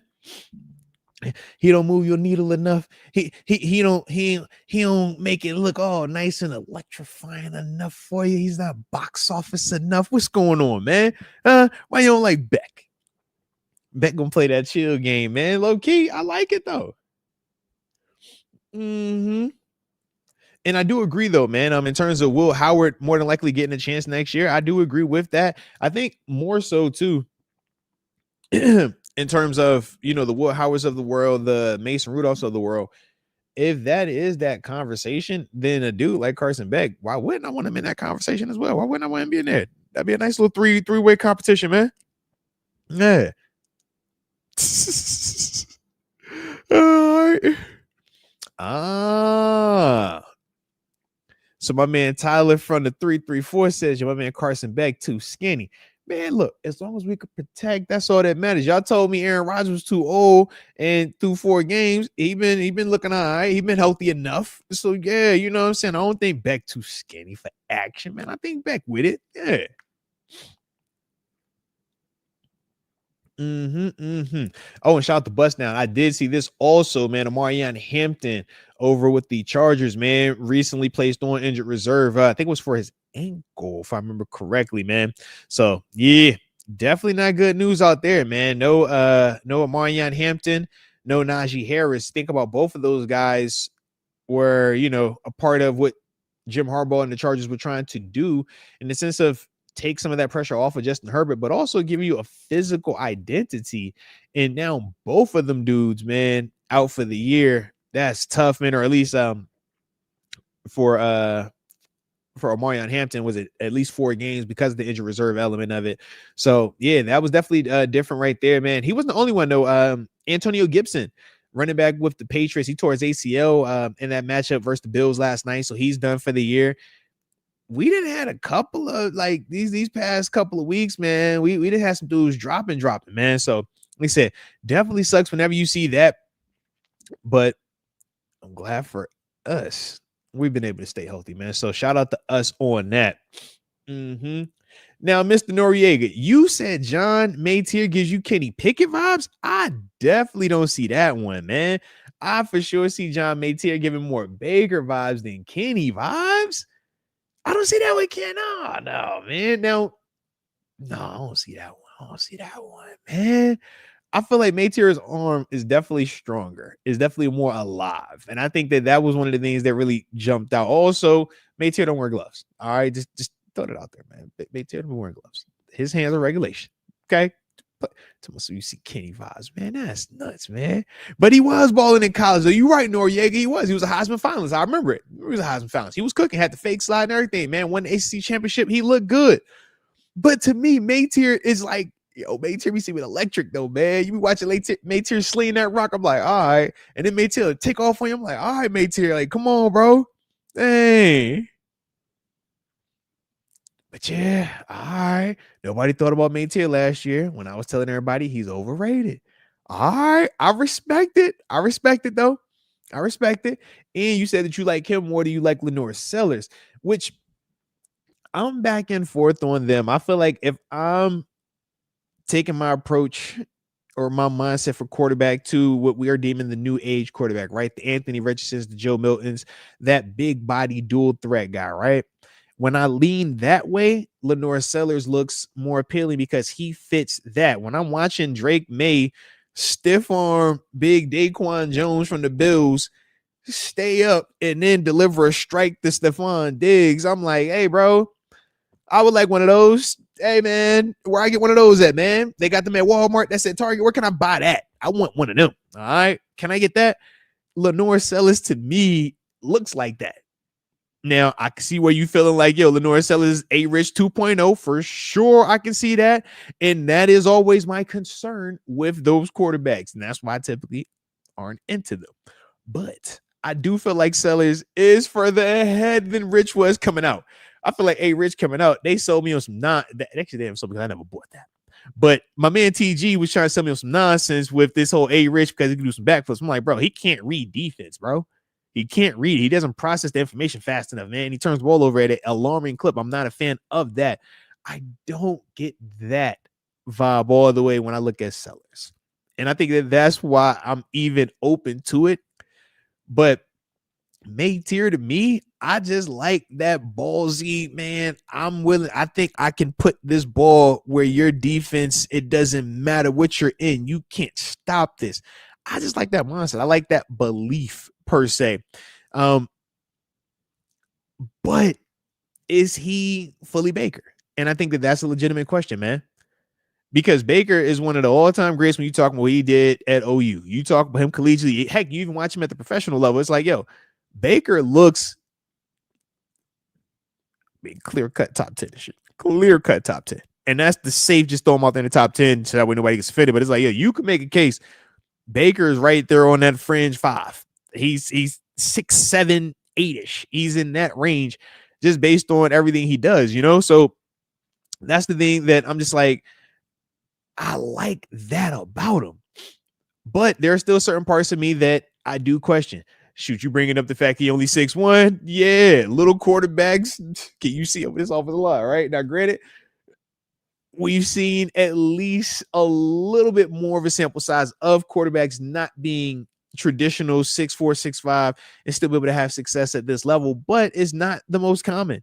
It's the reason why we say this is a prototype, because the more that look like this, typically their odds of having success, the data supports it. It's a higher probability. versus when you make them shorter, it's like, all right, you can, but there ain't a lot of Drew Breeses walking around here. It's not a lot of Kyler Murray's walking around here, right? It's not a lot of Tuas and Russes walking around. It's like most of these dudes, they look different. So all of that definitely matters, man, when we're talking about John Mates here. But I just think that's why I'm like torn on him, man. I'm so torn on him. Oh, you want Mendoza? Okay. I have to see Mendoza versus Oregon. Once I see him this weekend and I see how he handles that moment on the road, different convo. Then I'll come back to you. All right. But for right now, I'm waiting on that one. The same way I told you I was waiting on Drew Lar to play Oregon. I'm like, yo, I don't care about his numbers versus Villanova. I do not care about his numbers versus Lehigh. I don't care about his numbers in any of these other schools. I care about his numbers. I want to watch him start to finish when he plays Oregon, because that to me is going to be the closest to when you're playing at this level, at the NFL level. And still with that, I'm like, yo, it's still not even. It's still going to be a crazy jump. But at least I'm seeing you versus a team that we know is well coached. We know has talent. We know can match up with you personnel for personnel. So it's not just lopsided and you're throwing the dudes at 3-4 yards of separation. It's like, that's not realistic. That's not what the NFL looks like, man. It's a lot more detail. It's a lot more close. It's a lot more, you have to be precise in everything that you do on that field. And that's the thing that, we're trying to see, man. Can these quarterbacks actually do that, man? Or which of these dudes do we think can and who do we think can't? But that Oregon one, that's going to give me a lot of info on Mendoza, man. So absolutely, man, that's the one I'm holding out on, baby. For sure, for sure. Hey, and shout out to the homie Leah Warren. You know it is a party. She says, I'm late, but here now. 254 Colleen, Texas in the house. Your shirt looks like my pillowcase, Moats. Hey, shout out. Hey, look. I'm representing for the homie TG. You know what I'm saying? Shout out to the Spartans, all right? NSU Norfolk State in the building, all right? I got to show a little love for the homie. And he's got 757 up there, all right? So that's what it is, okay? Shout out to my dog. There's good mojo down there, too, all right? Been a little struggle bus, but I'm still on board. You know me, man. My loyalty doesn't waver, okay? Once we're there, okay? So we're committed. I'm team NSU. I told you that. All I'm wearing is green and gold and red, white, and blue. You can think I'm an NSU or Robert Morris University graduate, okay? That's my look right now. I'm supporting my dog, or I'm supporting this tuition, all right? Because when you cut that check for college, you be like, bro, do I get the meal plan too? Because what y'all eating over there? Is that filet mignon? Because God dog, bro, y'all that man, college be costing. I ain't even gonna hold you, okay? College costs. College for sure costs, okay? Yeah, and it really how you reconsider. You over here just like, hey, bro, are we getting this degree together? You mean to tell me you leave for school? We pay and we will see you. Oh no, this sucks. I don't like this agreement at all, bro. I don't like this agreement. All right, that's what I'm telling y'all, man. I am not ready for parenting, man. 19 years old, my baby 19, man. I ain't cool with this. I am not okay. I'm not okay. All right, but here we are. It's like, yo, I feel like I've got the short end of the stick. I don't know who set this thing up. Who thought, hey, you want your kids to go to college? This is a great idea. You want them to leave the house to grab, like, yo, bro, who said that? I don't want this. I don't like this. This is not okay. I am not okay. Okay. So there you have it. And I guess I shouldn't be up here just venting like this. I should be a little bit more buttoned up about it, but I can't help myself. Okay. I can't. I'm sorry, Leah. I'm sorry. But anywho, shout out to y'all, man. Hopefully y'all are enjoying what we on today.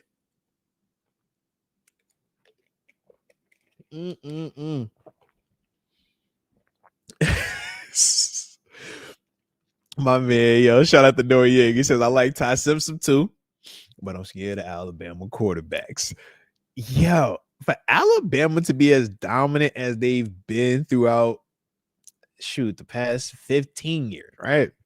Heck, past 20 years. You look at some of them quarterbacks, you like, bro, y'all don't really have a long track record of guys coming to the NFL level and it's still looking good, It's like, man, when we look at Jalen Hurts, it's like, all right, do we let Bama still claim that? I mean, because he was there. He's a national champion out there. All right.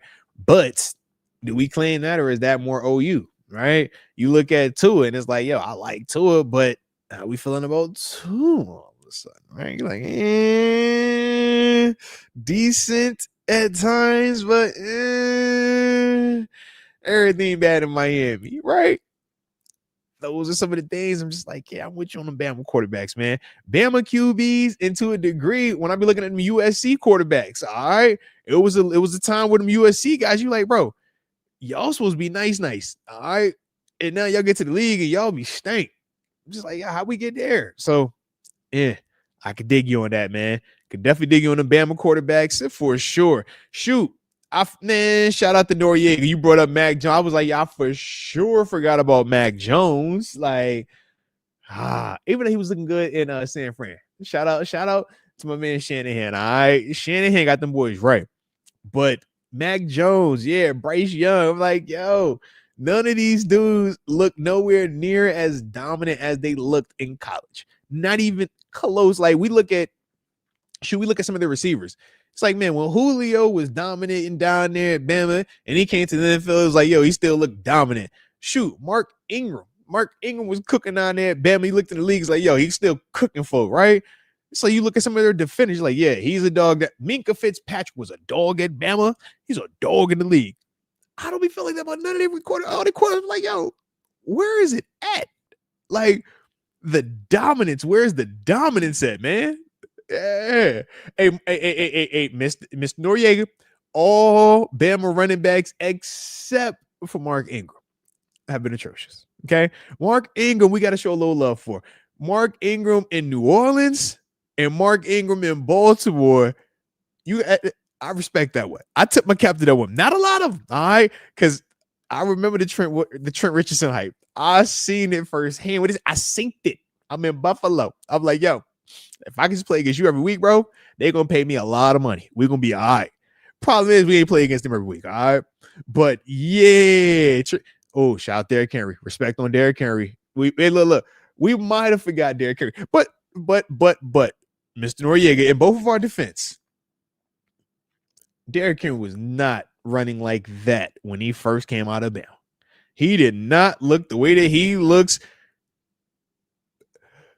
post Arthur Smith Titans era, right? When Arthur Smith and Derrick Henry got together with Ryan Tannehill, that version of Derrick Henry was not the version that was at Bama, was not the version that came out of Bama. We were not seeing that version. All right. So, but yeah, he definitely cooking now. Josh Jacobs, how y'all feel about Josh Jacobs? Like, to me, man, Josh, he has his crazy high seasons, like, it's elite. But then at times I'm still just like, I don't know if I love it like that. But he nice though. Josh is definitely nice though, man. I like Najee. Y'all know, shout out to X Concepts. You know I like Najee, all right? I feel like I was like outlier when I was like him though. Y'all ain't like him the way I like him. I was like, y'all like Najee, man. 4 years, 1,000-yard rusher. Like, I like him, man. Productive, consistent, available. All the things you want to run it back. But now I'm like, yeah. Brian Robinson, he's still on the young side. He's still proving it. He's still building it up. But yeah, I don't know. Their quarterbacks, they don't have, for them to be as dominant as they've been, though, you would think that their track record would be better at this level in terms of their quarterbacks. But it hasn't been like that, man. So that's interesting, though. And Jahmyr Gibbs is also a good one. Yo, Bama do got some backs, though. That's the, you gotta respect. Yo, talent, they got the dudes. They for sure got them dudes, man. I guess, who do we consider running back you, though? Because you know, like, okay, for DBs, you got some people that's gonna say Texas, some people gonna say LSU, right? When we talk about wide receivers, some people gonna say Ohio State, some people gonna say LSU. All right. LSU like that, bro. When you talk O-line, you're like, all right, bro. Is it Iowa? Is it Michigan? Is it one of them Midwesties, right? But like, who do we say is RBU? Like, this is the running back factory. I felt like at one point it was Miami, right? Then from there, you looked at Bama for a while. Bama got some bags. Ohio State, sneaky, got some dudes. But yeah, who would y'all say is RBU, man?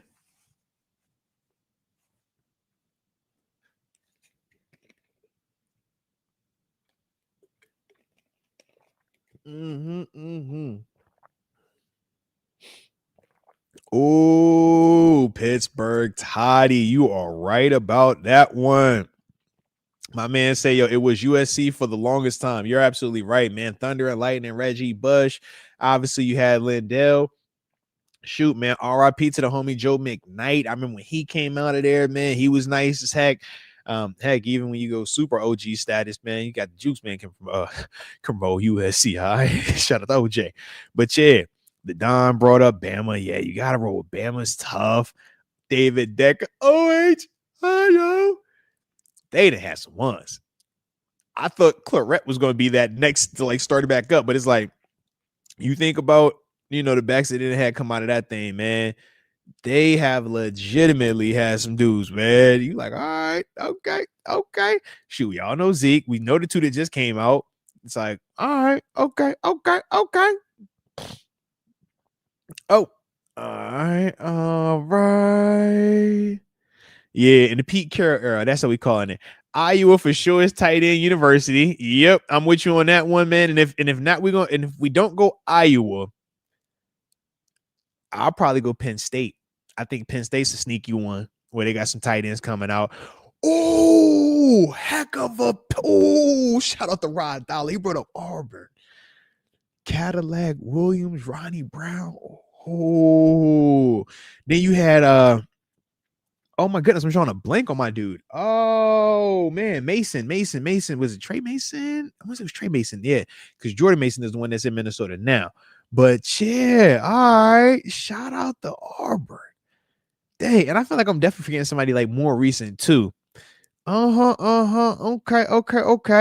Yeah, I'm with you on this one, Bust. Now, QBU for sure, Oklahoma right now, man.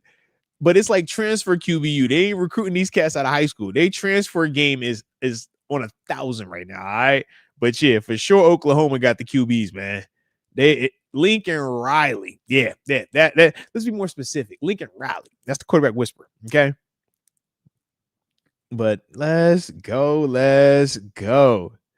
Ooh, Brent Fox. I see. So I would say this when I think about Wisconsin, I felt like collegiately they have some of the most dominant backs. Whether you're going back to Ron Dane, you talk Monty Ball, right? We obviously know Jonathan Taylor and company, right? It's like, man, they've had some dudes that were just like insane with it. My only issue, I don't feel like all of those dudes games translated and had the same level of success. Part of me feels like they almost like overused them at Wisconsin, man. And then when they get to the league, it's like, man, y'all have had so much use, so many touches in that Big Ten, man. It's like they gonna wear them boys down. But Wisconsin for sure, man. They have had some dudes come out of there, man. They could tote that rock, man. I like that one. All right. Hey, yo. Let's see it.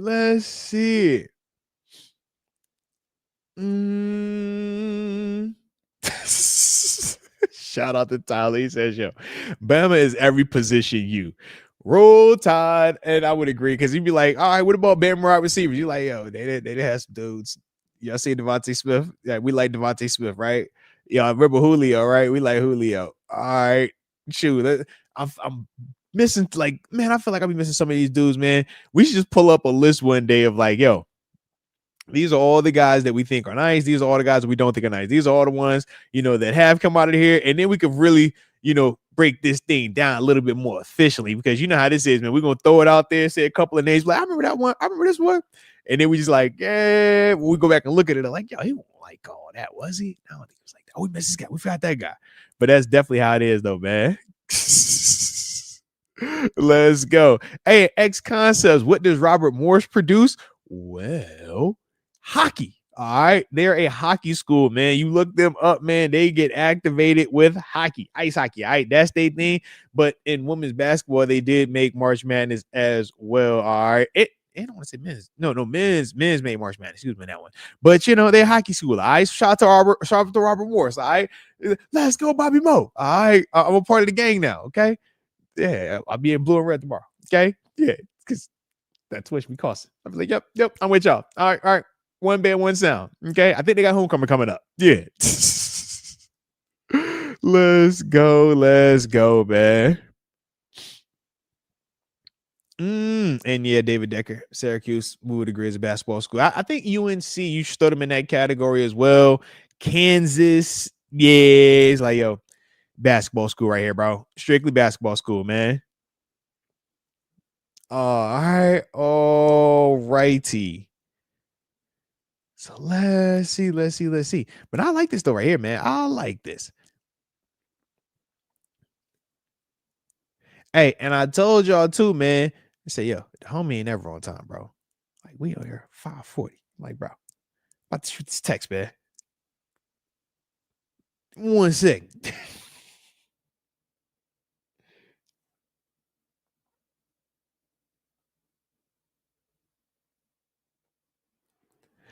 All righty.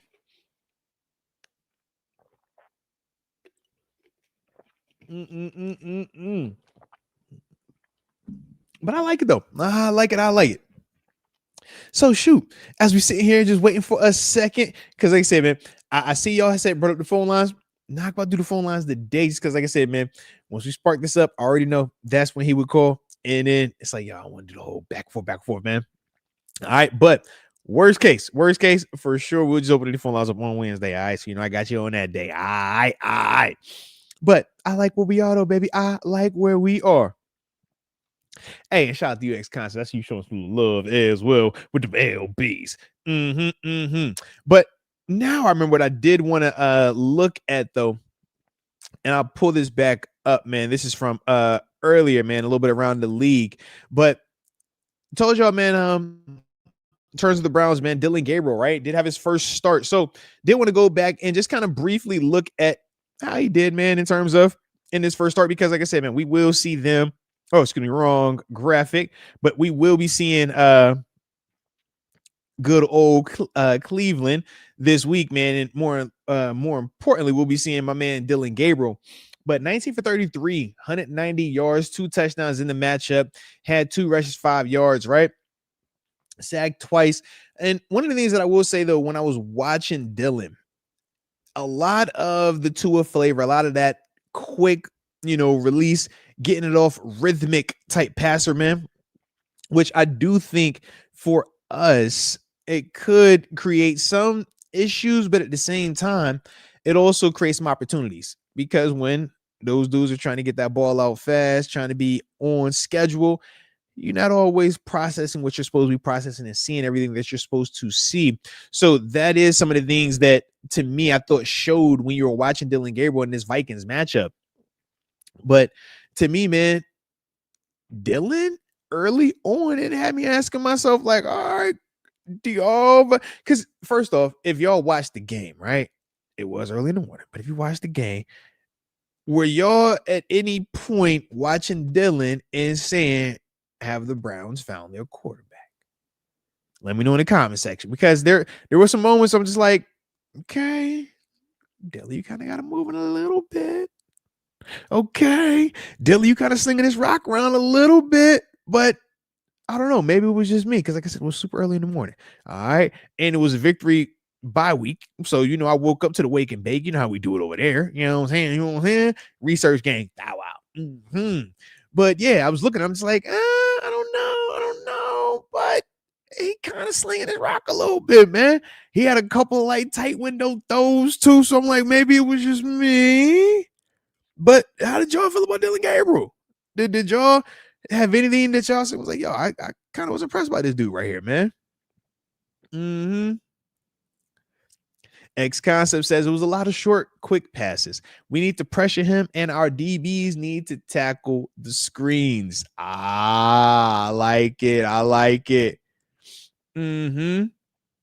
Ooh, now Frank K says no, he wasn't buying it. He ain't believe it. He says he could at least manage the game, but nah, not a starter by any means, in his opinion. I could dig it, man, because I was like, yo, he has some stuff where I'm like, yo, if you're coming out here thinking that this is a layup because it's Dillion Gabriel, he'll come out here and beat you. That for sure was what I felt watching it.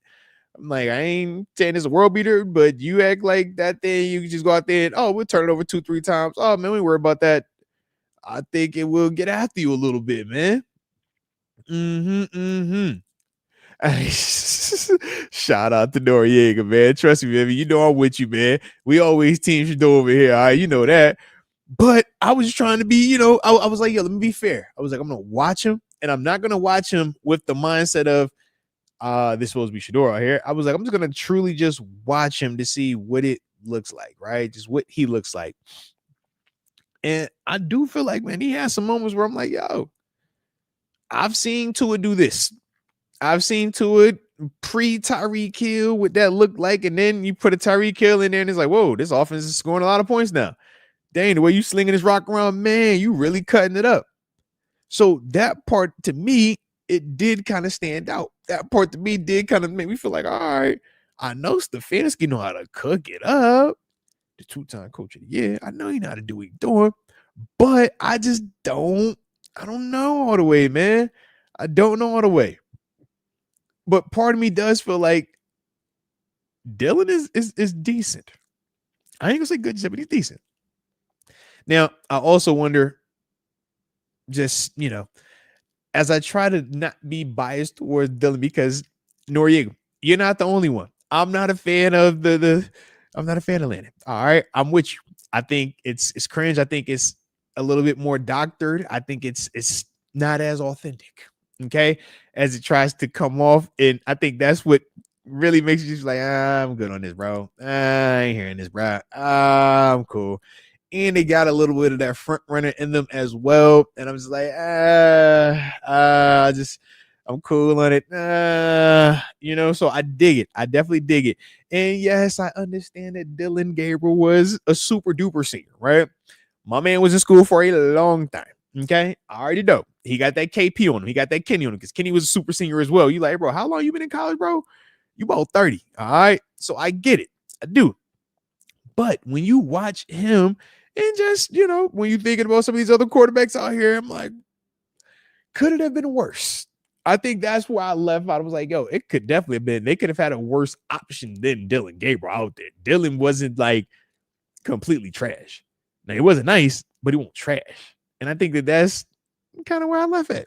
Now, hopefully that either stays like that or I leave out of this weekend saying, yeah, he's completely trash.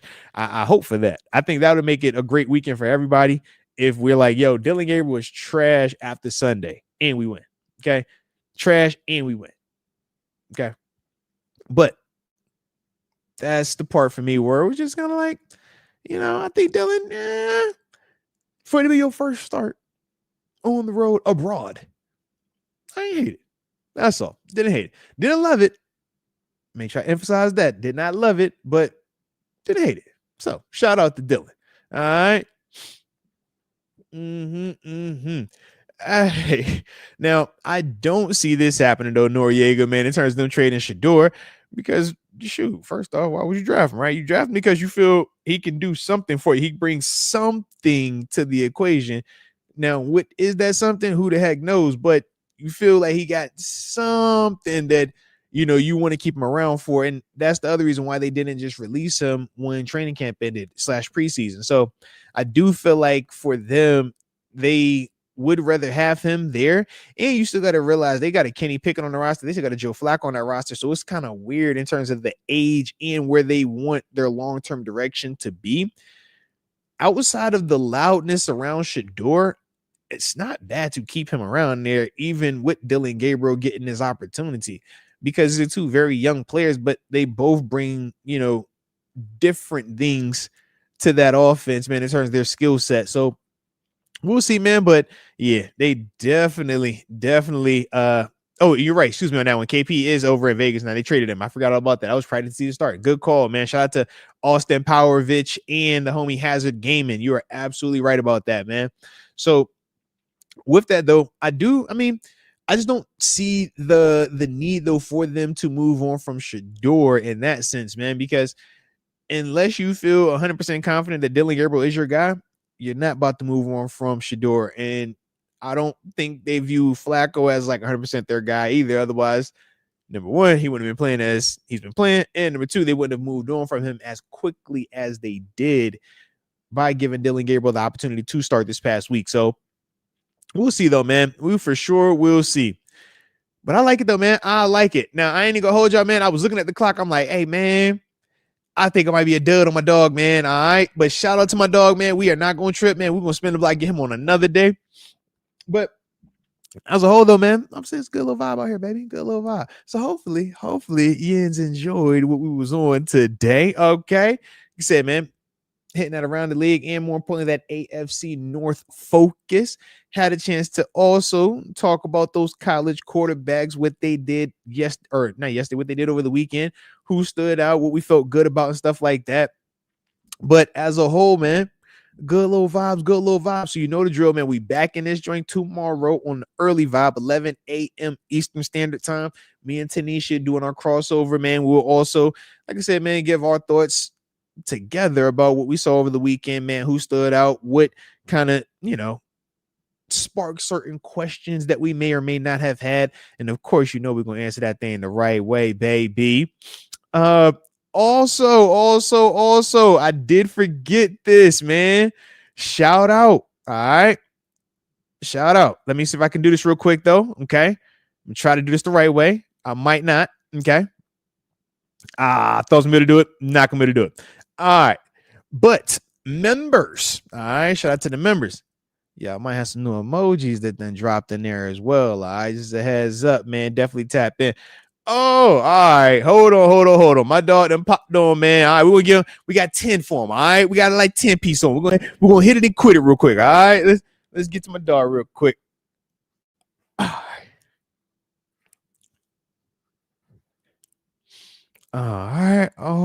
right. Got that.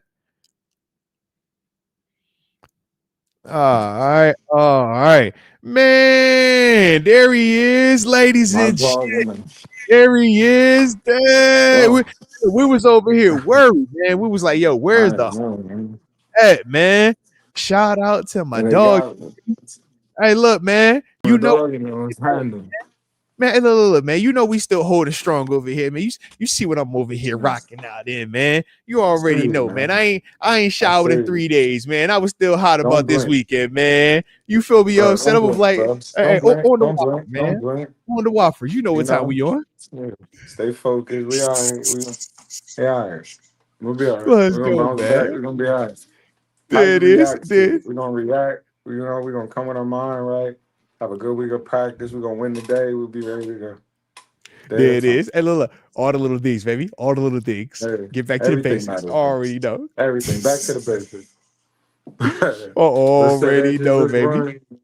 We take the the ping pong table. We're gonna get that out the locker room. It's time. Already know. We take the microphone that hangs from the top. Y'all want to have fun in the locker room. Oh, y'all think y'all come here to play. Oh, I need all that. Get it up out of here. You got to earn this back. All right. Yeah. Already know, bro. No more pacifier mouthpieces. We're just gonna keep this thing real. Get back to the base. What dog say, yo? Take that pacifier out. Go get that when you got to boil in the daggone pot. You know the OG one. Put with the string on it, all right? We're gonna boil it up. We're gonna do it together. We're gonna bond through the boil. We're gonna go out there and do what we gotta do. Yeah. I love it. My dog said, yo, we're gonna bond through the boil. Bond through the boil. You know what time it is. That's how I know my dog for real. That's how I know my dog like that. All right, listen. That man said, "Yeah, we this. We ain't no more pacified mouthpiece. This is what we on right now." All right. So shout out. We're gonna communicate. Let's get back to the basics. Let's go. But for those that don't know, man, we are joined by the homie Terence Garvin, TG, locker mate, Steelers alum, West Virginia Mountaineer alum, current defensive coordinator at Norfolk State University, 7570. You know, I get a little excited. Man. But shout out to my dog, man. Shout out to my dog. All right. But we got to talk, though, man. We have got to talk because we had a bye week. And for us, bye week felt kind of good. sitting at Don't 3-1 really, felt man. good. You know what I'm saying?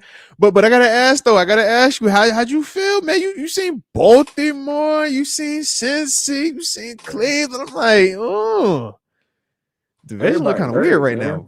Division's so beat Mm-hmm. up. Everybody hurt. Mm-hmm. You know, the best ability is availability. That's always the Mm-hmm. root. The best ability is availability. But quarterbacks beat up. You know, we got a Lamar hurt.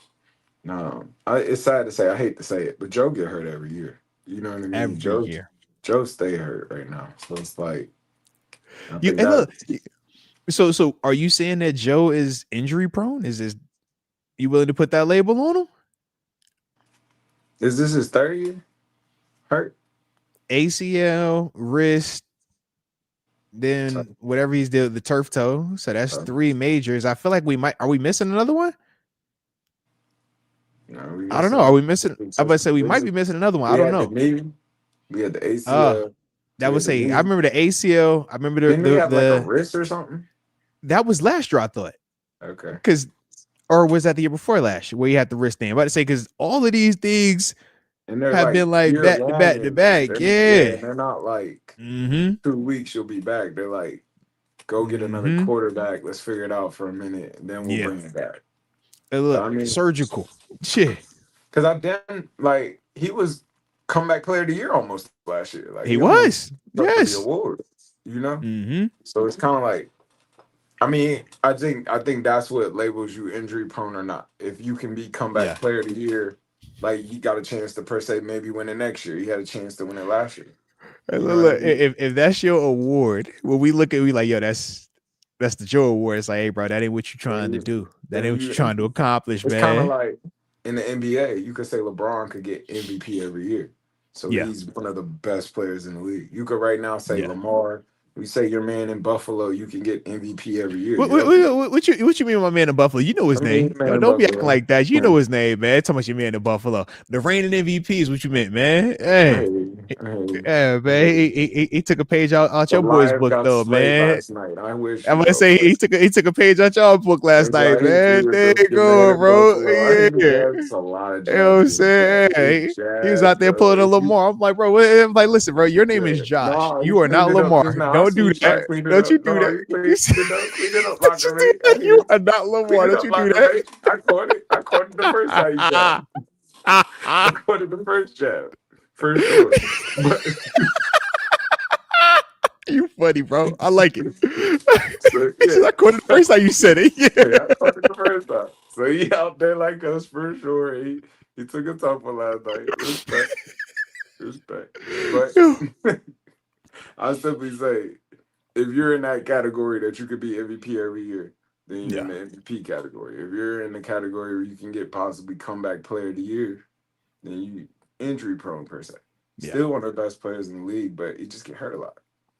So I think the division is still super exciting, but it's injury prone right now. And I think the other part. Oh, go ahead. I mean, cut you off. Go ahead. I was gonna say Pittsburgh's holding it down though. It's still star studded. You still got you still got DK out here.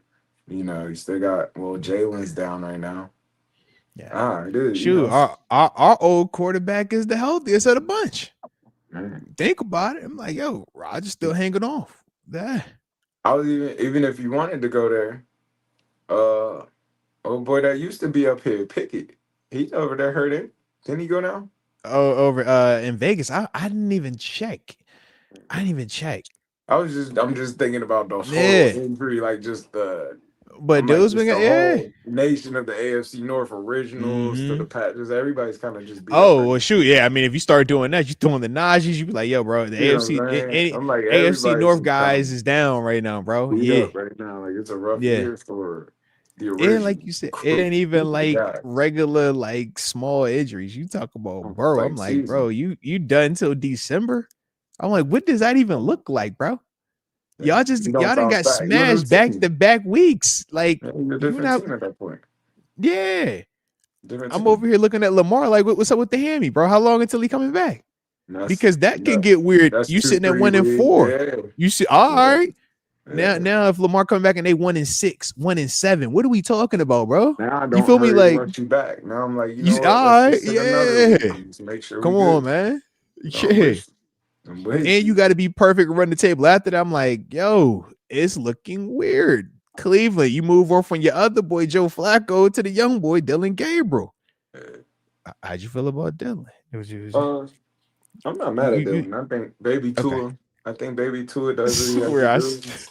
Hey, that's what he is. I think he got the It is start. funny you called him that too, bro. He got to start against the Vikings. Like that's a tough opener. You know what I mean? No matter how you cut it, like you're gonna get attacked. You know. But I like the lucky lefty. Like I like him. I want to see Shador. I'm excited to see Shador. I think all the hype is let us see Shador. And I think, what is it? You know what I mean? I think they can hold on to it longer. It keeps the suspense, keeps everything going. Because I don't think they're in a position over there that they're like, this is going to change my team. You know what I mean? Or this is going to, I think it's just one of the You can do more bad by putting them out there now than good.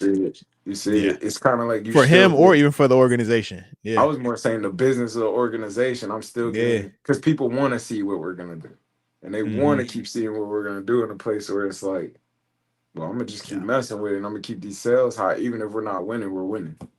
So the business aspect of it, I think it keeps Shador per se a little off the field. And low-key, Shador brand is only going to grow as it's sitting in this number 2 slot. Once it gets out there, you can't roll it back in. He's really you either a guy or you're not. Because already Flacco go in if he get down, something go. Yeah, but they've moved on from Flacco for Dillion. It wasn't like Flacco was just hurt. But if you feel me? If Dillion's shoelace pop, his helmet come off. True. Who goes in? True. Now, I think the question also from a coach's perspective, Coach Garvin. You caught the shoelace pop. Why they going that route? I already peeped you. You know what I mean? I peeped you. But why would they go that route though? So from your eyes, why are they handling it that way? Versus saying, man, Shador, we think you're the number 2. I think it just keeps the business intact. Like you said from the jump. Like it's still the business of football.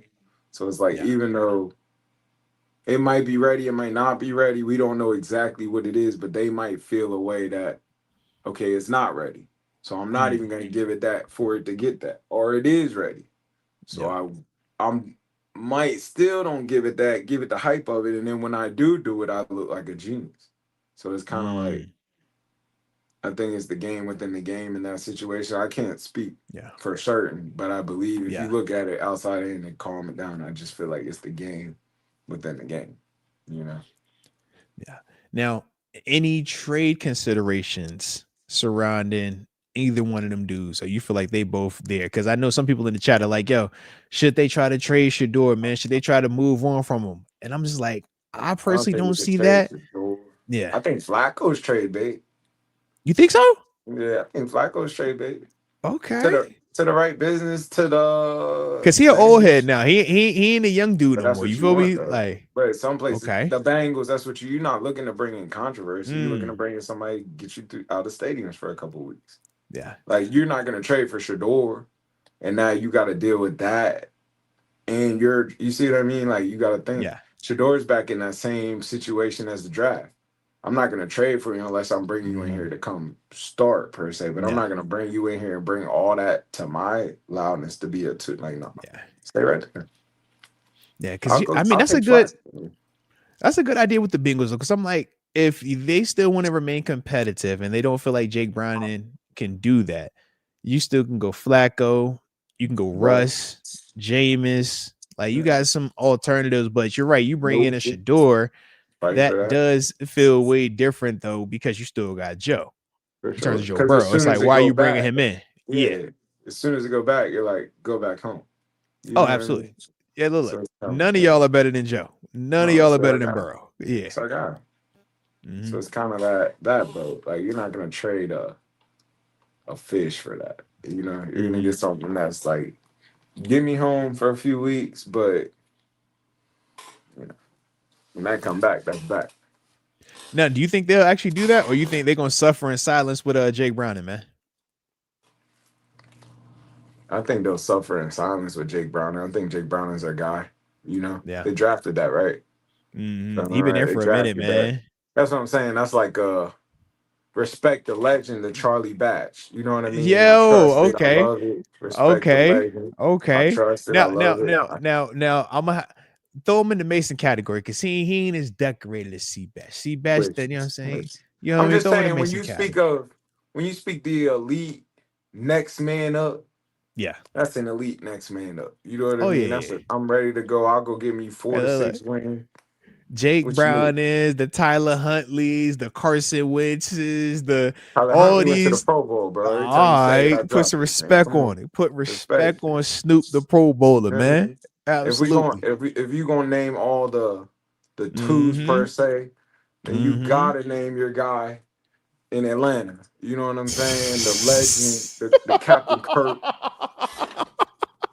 Oh, why are you Wait, being? wait.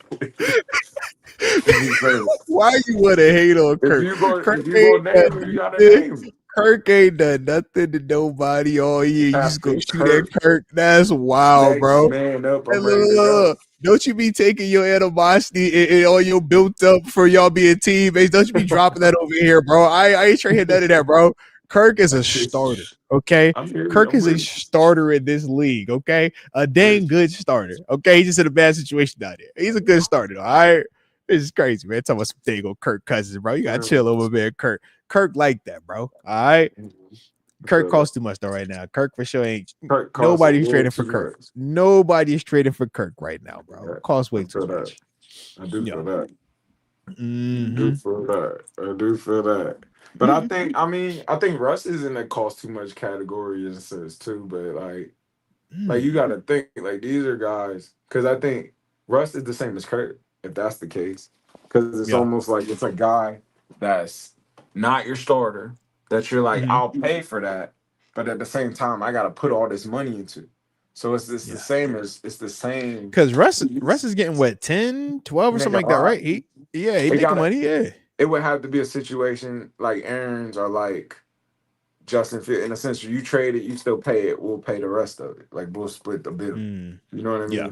For who he is. That's like that's like your number one totally gets hurt. Out for the year, you don't see it no more. You know, that's the only way you bring those back. But I think the other problem too with Cincinnati is like you're about another week away from it being too late for you to make this move. I feel that. In terms of staying competitive, it's like, man, because when you make that move, that quarterback's going to take a week to 2 weeks to even start getting acclimated, starting to feel comfortable, and that's going to be some growing pains with that. But it's like, man, you dropped 4 in a row. We ain't feeling the same way about Cincy as we were when they were sitting at 2-0. I feel that. But at the same time, I can't bring somebody in here and he get too comfortable and now I have drama.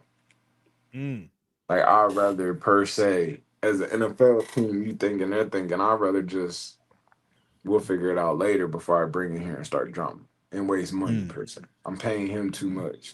He's at least gonna sit here and tell this. I drafted that. I really don't see Cincy making a move. I don't see Cincy making a move. I think Cincy is fine with them tanking, going down and having a bad season, and then them going out there and drafting something nice next year and being like, we cool. It is what it is. Burrow healthy, we all right. Yeah. We ready now. And for sure they're gonna draft another person on offense. That's the other stupid thing they're gonna do. Running back, it's gonna be something on offense. You be like, bro, why? Yeah, but get you another receiver. I'm about to say low key. You like, you need you a corner. You need another pass rusher. Get you a linebacker. Nah, I want this receiver. I'm gonna get. Is he a T Higgins or is he Jamar Chase? It don't matter. I won't want to know. Give me the future. Yeah, that's what they do, man. They can't help themselves, man. Trade up and go get some. And the Jeremiah Sweet State start next year, man. You already know that's gonna be the talk of the town. I mean, how do you not? Tank for Jeremiah. And he's clearly separated himself from my man over at Bama too. Oh, Ryan Williams. Yeah. Humbly, it's not him. It's that receiver at Auburn. That's everything. If people know, if you know, you know. All right, I just dropped okay. Okay. It's not Ryan Williams at the 2 spot. It's that boy at Auburn at the 2 spot. That's big, fast, and explosive. Big speed. Yep. Put that in your book. Auburn got a couple dudes though. Auburn got the no, never mind. I'm thinking about No, I thought it was Auburn had a pass rusher. South Or am I Carolina. thinking South Carolina? That's what it is. Yeah, South The Carolina. baddest man in the land. Now look, I'm gonna have to see Baddest him man in the because land. to me, that boy in Miami, Yeah, Bane a But problem. Bane is kind of like Bane's like Buddy that's on the Rams. He's kind of powerful. He's kind Yeah, of a yeah, strong guy. He's absolutely, that. So absolutely, it's like yeah. interested to see how I always say like kind of like an athlete in a sense. I always Mhm. interested how bulls translate, and you can respect that. Like how Yeah, I know exactly what bulls you mean. translate. Yeah. Like I'm a straight Mm-hmm. bull. I'm a Yeah. bull in the china shop. I'm here to bull. Mm-hmm. Like Buddy at the Rams translated pretty well. I Yeah. didn't know if it would translate like that because he's a bull, but he's really But that strong. but the one thing I would say with Verse and the thing that I would say with Bane, Mhm. it's not a traditional like slow Bull. bull. They bull is set up like you watch their get off, you watch them first 3 steps, They go to it work. makes you feel like it's speed.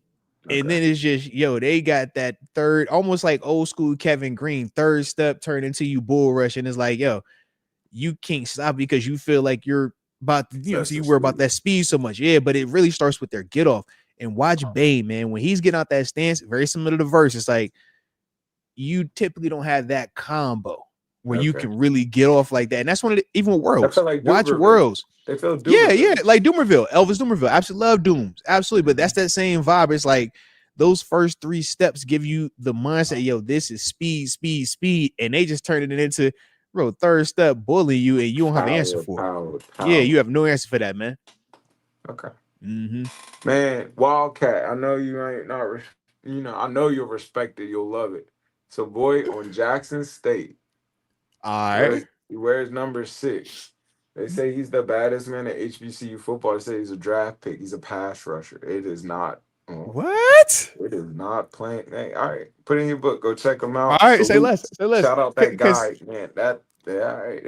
He looked like a real. He turned 1, 2, 3 hey, on look. you. And I'm not against that because check out my man that's been in Detroit. Mm-hmm. He was also HBCU dude. He was also cooking pass rush just like that. And they was like, who he beating these tackles? Like, yeah, he beating them tackles too, bro. Yeah. It was Houston, I think it was last name. Yeah. Remember I told you about that. Like that's all right, say less then. Say less. 6, all right. turning the corner. All right. I like that, bro. Home. Yeah. Say you're pro. Hey, look. Because if you're a pass rusher, you're a pass rusher, bro. You're a pass rusher, you're a pass rusher. It travels, bro. If you can 1, 2, 3, and I know what to do all with right. All right. All right. You either got it or you don't, bro. That's so an international language. It speaks Spanish, English, whatever. Sure. What's your third step looking like? All right, man. You turn the corner at 3? Oh, say less. I need you. I need that. English, I can teach you the rest. Yeah. That's all I need. Yeah. I like it, man. So shoot, man. Now that we're on the back end, man, before we get up out of here and stuff, man, how you feeling though Browns matchup? We obviously talked some of the Dillion Gabriel stuff, man. Tough matchup for him versus Vikings. What you know what I'm saying? What's the energy with the Steelers matchup though with it, man? Feel good about it. Back at the crib too. Yeah, it's the Browns, so it's always a fight. It don't matter how you put it. AFC North. They coming back from London too. Mm-hmm. True. They'll be ready though. Gotta protect the quarterback, keep Miles off the quarterback, make that offense per se beat you. So play good football, play good defense. Their defense needs to beat their defense, like a true AFC North game. Defense against defense. Aaron needs to do Aaron. I think they're clicking right now though. I think that bye week could get them clicking even more. They'll come back. Yeah. Who do they play next week? They got the short week, Thursday night, Bengals. Okay, so it's a trap and game. The game's in Cincy, yeah. These are trap weeks. Like you got to get through these weeks. You got to win this. That Thursday game's tough. Thursday night football is tough. Thursday on the road, tough. Ugh. It's tough. Hate Thursdays on the road. Got to get this one. Got to get this one because Thursday's a really trap one. Gotta get Sunday, bro. Gotta get Sunday. Gotta get out of here with something a week though. And who's after that? What is the Colts? Let me pull it. Let me see. It's the Colts after that. You might be right. Hold on 1 second. All right, here we go. So yeah, no. After it's Green Bay in prime time.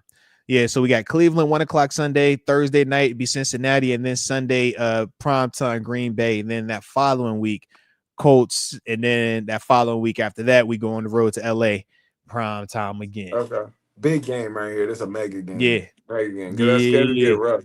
Cause Buddy on the Colts, don't sleep on him. He's leading the league in rushing. And you talking about Jonathan Taylor? Yeah, I don't know if you looked up. Yeah, Jonathan Taylor, nice. But it starts with Indiana Jones. It starts with Indiana Jones. Don't forget that, man. Okay. All right. Put respect on him. All right. Yeah. He is Kirk Cousin in that thing 2.0. Oh my God. I got the baddest running back in the world. I'm gonna play action. And I'm gonna give it to him. That back foot, he cut that thing off. All right. And then after that, here, take the dive, take the belly. We're going to take the slash. All right, bet. You want the outside zone? You want the inside zone? You gonna pick this up for me? Yeah. After that, I'm gonna play action pass. I'm gonna hit this 10 and in. I'm gonna hit this deep dig, this comeback. I'm hitting all them. Yep. Now come get all this run again. Come get this whole run. For sure. But they're tough. That's a sneaky tough one. Green Bay is who they are. That's tough. And then the Thursdays before that, this is a big game, man. You don't want to go on a slide. You want to start that because that's a tour. And you want to start the tour on the right, on the right side, you know. So Aaron to Green Bay. Is that Green Bay? No, it's here. Okay. Energy will be sky high. It's going to be stupid. Sunday night football is going to be stupid out there. But it's a mic on the other side of that. So. Oh, man, don't you start all that, bro. Don't you start all that. Hey, look, we ain't worried about Parsons. We ain't worried about Gary. We ain't worried about none of that. I hear you. I feel that. Man, I don't even want tight ends and running backs in protection this week or when we play them. You know what I'm on, bro. All right. No, to beat the man, you gotta beat the man, bro. Do that. Business of winning, man. I'm proving a point. Proving a point. We ain't worried about nothing. All right. Would you let him hang, TG? Come on, bro. Somebody? Would you leave Randy Moss on the island? Bro? TG, you gotta let him hang, bro. I ain't scared of none of that, TG. You can't be scared of that, bro. Are you living in your fears? No. You living in your fears, bro? No. I think just educational move. You know? Hey, bro. What you mean? Our guys better than their guys? If my guy isn't better than their guy, I got the wrong guy here. That's what I'm saying. All right. We one-on-one. Left shoe, right shoe, just like you. Exactly, bro. Come on, bro. We ain't worried about none of that, man. They just gave it. He think about us. They gave it 130. You gotta think. TJ Watt was looking up to him on the contract tip. Like he's like, man, he got all that. Like I didn't, you know. Just saying, bro. We ain't worried about none of that, bro. They paid him all that for a reason. Like let's not. We ain't worried about none of that, bro. We got first rounders on both sides. You feel me? We got first round, left and right. Explain why he's the boss. You know what I'm saying? Like let's not. Don't make the boss explain why he the boss. All right. We don't even need to test why he got all that money. Like let's chip that, double that. Chip that, double that, chip that, move the line. No, we drop back. I want 40 drop backs, 40 just traditional drop backs out the gun. Before. I've been in your crib, and I seen a picture of when you hit Brett Favre, and he never shook back the same way. We don't need nothing weird. You feel me? We don't need nothing weird. That man's body not built to get hit like that from a wide side. Oh man. Where's your confidence at, man? We the Steelers, bro. What Troy said, you was sitting right there when Troy looked at you, looked at all of us, and we saw your eyes, and we seen your light flash for your eyes. We the Steelers. You feel me? We the Steelers, TG. We the Steelers, TG. We the Steelers, bro. I was there. Say no, my dog. It's gone. Man, I thought we had that. We had to get help after week 1 on the 8th. Definitely not leave Micah by himself. Not doing that. Just say it, bro. Let him live, bro. Let him live, man. You don't leave Micah by yourself or nothing. Might be right. Shit, Micah. But you know what? We got some time. We got some time to prove it. Okay, we got a couple more weeks. Let our guys prove it. You can get a 5-0 look against them, and you still full slide that. You slide that. You don't leave that 1-on-1 with that.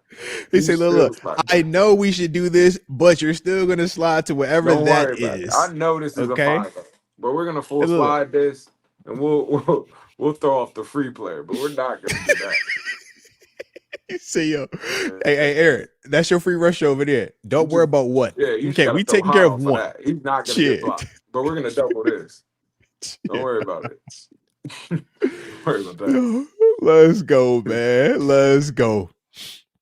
I like it there, man. I like it. So shoot, we're gonna see how the boys handle business this week, and then we're gonna have a short week next week and keep this thing going, push it, man. All right. But yo, big game this week, man. We got Wofford, all right. On the Wofford. You know what we doing, man. On the Wofford. They still running that stank wing T triple option. They still doing that. Man, they coming out here. They graduated from that now. Man, Oh, okay. Letting it go. Okay, because they for sure used to be on that wing T here. You take this. Nah. All right. Well, Hey, shoot, man, definitely go ahead and do what you're supposed to do, ODU, man. JMU, man. The people want to see that. Oh, hey, look, man. When you we for get ODU, sure. JMU. Y'all for sure need that ODU on your schedule. All right. Yeah, I think ODU for sure is the one that makes the most sense. I know the last time the JMU got the opportunity, I know the green and gold side was so happy for the Lightning. In fact, and this is a true story, TG, you can't make this up. The last time JMU played at Norfolk State, it was Lightning. It was 1 quarter of play done. No, I'm saying, when do we get are you ready? I'm about to say, because it was done, and we was ready to keep it playing and just wait it out, and they was like, nah, bro, we'd rather y'all call the game and y'all just take this win by like 2 scores than the game actually be in place. That's why I'm like, ODU, like, get the ODU matchup, bro. For sure, when we get ODU, JMU, the people want to see that. Oh, because JMU didn't beat ODU the past 2 times that they played them. Yeah, they played them, what was that, 2 years ago? ODU just beat V-Tech, and they just beat another P4. Like, you know JMU done beat the V-Tech too, man. So yeah, we ain't tripping on none of that. We ain't tripping on none of that. Yeah. We ain't tripping on none of that. Think about this. JMU done beat ODU. They done beat Liberty. They done beat Virginia Tech. They done beat let's see who else. Did I say UVA? Because they got UVA as well. Any of the schools that are in VA, JMU done took care of. Yeah, they did victory formation. No Hail Marys, no flukes, victory formation. So the people just want to see that. Yeah. I'm with it. You know, I got love for JMU because of you, so I'm always asking for it. You know, look, and I'm team Norfolk State because of you. All right. And look, and eventually, West Virginia gonna get back to where they supposed to be as well, and we're gonna be right back over there too. All right. But no, I'm on your team, bro. I'm team you. I'm team. You see what I'm team you, bro. I'm team you. All right. Saying a lot of jabs today. Yeah. I heard that I'm team you, bro. I'm team you, man. Hey, look. Barely I. All right. Barely I. Okay. So yeah. But my dog, man. All good. So with that being the case, though, I know you got to get to work, man. Take care of business this week, guys. You know we locked in over here. You feel me? We did it this week. All right, let's go. But appreciate you as always. All right. So you win on Saturday, and then we're gonna have this black gold win on Sunday, and then we'll be turned up in here next Monday. All right. My dog, man. Appreciate you as always, though. Loyola gear up, man. No. We're going to get it done this week. You know. So we podcast with the Loyola gear on, man. But nah, we're going to get it done. Every stage, high school, college, league, man. Let's go get it done day by day. Let's go, man. One day straight like that. Go get it done. Straight like that. Appreciate you again, my dog. Peace. Let's go, man. Shout out to the homie TG, aka Terence Garvin, current defensive coordinator at Norfolk State University, former linebacker of the Pittsburgh Steelers, West Virginia Mountaineer as well. But yeah, man, if y'all was digging with me and the homie, we're on. Man, y'all hit that like button one time for the culture and subscribe if you are new to the channel. So let me make sure I didn't miss anything. chat wise, and I do see y'all showing love. Shout out. Let's get it. But yeah, man.